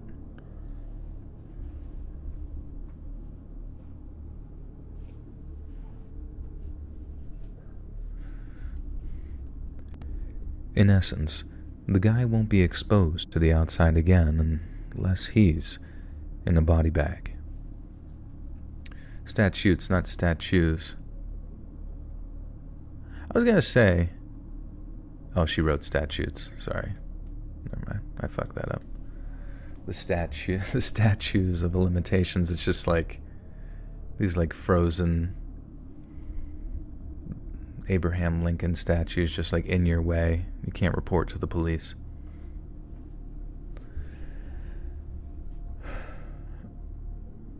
You missed the creepypastas Joel used to do? Well, guess what?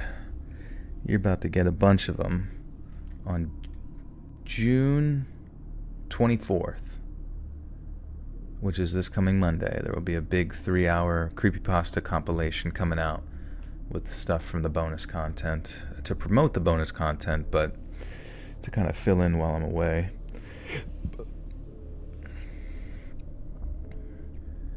Though many of the victims fell victim to the statutes of limitation, Altimio Sanchez pled guilty to the 3 murders and was sentenced to 75 years to life in prison. In essence, the guy won't be exposed to the outside again unless he's in a body bag. Someone outside your window. Go say hi.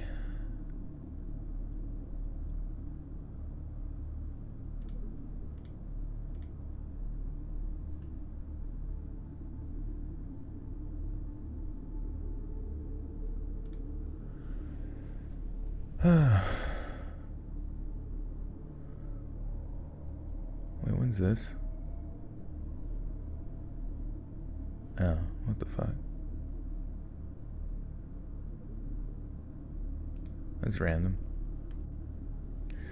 I just got like a message for some reason on Reddit. It was like it's telling me some user was permanently banned from my subreddit, but it's like I don't remember banning them. I don't even really like moderate it, to be honest with you. Anakin, get ready to lose another limb. Wait, did I miss a $5 dono? Or is it just still there? For some reason, usually those disappear. Okay, yeah, sorry.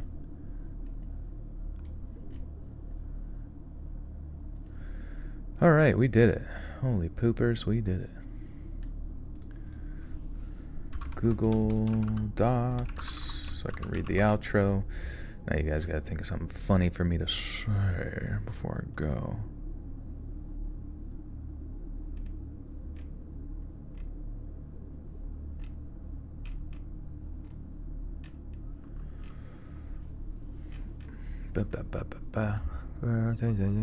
I missed Horror on the Rocks from ages ago. I thought I got that, didn't I? Right? Where his was saying like be safe in Australia or something, right?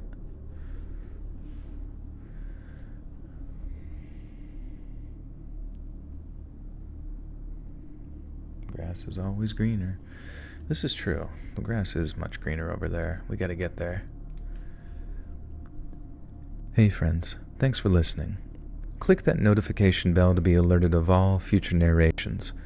I release new videos every Monday and Thursday at 7 p.m. EST, and there are super fun live streams every Sunday and Wednesday night.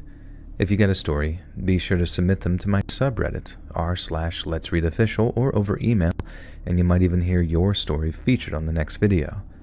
And if you want to support me even more, grab early access to all future narrations and bonus content over on Patreon, or click that big join button to hear about the extra perks from members of the channel. And check out the Let's Read podcast, where you can hear all of these stories and big compilations located anywhere you listen to podcasts. All links in the description below. Thanks so much, friends. Do I have voice training? No, I don't. Nah, just kind of fiddled around until I found something that worked. Because you can kind of like go back to my older videos and hear I sound very, very little. Hey everyone, it's me, Let's Read. Today we're going to be reading some My Little Pony bullshit. It's going to go hard, I promise. 4chan was telling me this was absolute smoke. Oh yeah, I've been a nasty girl. Thanks so much, friends. And remember, I've been a nasty girl. Boom. Pop culture reference in the books. Artery clogging food. Oh, wouldn't it be? I swear, like one day they're gonna invent like a food that like unclogs your arteries. Maybe it's garlic. Maybe it's literally just like garlic shit.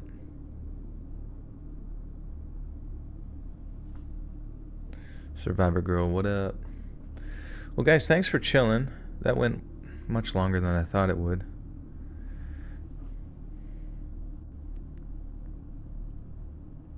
I've been a nasty girl. Nasty, nasty, nasty girl. Nasty. Am I a hedgehog? Yep. Gotta go fast, baby. But yeah, you guys have a fantastic schmeevening. I am going to get this up and edited over on Patreon first thing. It's only $1 a month over there for early access, or $10 for the whole year early access. And you get all the audio first thing. Also, if you got gifted a membership tonight, be sure to check out the members only content playlist, also available over on Patreon as well. And say thanks to whoever gifted it to you. But thanks so much for the support, guys, tonight. I've been a nasty girl. Very, very kind and good to see you all. Thanks for chilling and dealing with my baloney bajoni. But yeah, I probably will be streaming tomorrow night, or I guess tonight again, to like bang out some shit. I might have to record 2 videos worth of shit, to be honest with you. God, I'm excited for this trip, honestly, but like I'm just so stressed out getting, well, it's really not that much stress. It's not like I'm going to D-Day or some shit. Can you imagine like getting shipped off to D-Day? Like, how do you even fucking like mentally prepare a person for, did they even tell any of the soldiers like what a suicide mission it was going to be? Trip where? Heading to Australia, Western Australia. Should be sick. But yeah, this is pretty much my D-Day right now, preparing for a vacation. So, adios, friends. Love you and appreciate you. I hope you have a great night, great day. Keep working hard. Don't give up. Don't do drugs. Don't drink. At least to the point that it becomes, a habit. Just do it for fun here and there, Just a little sippy sip. All right. Bye-bye.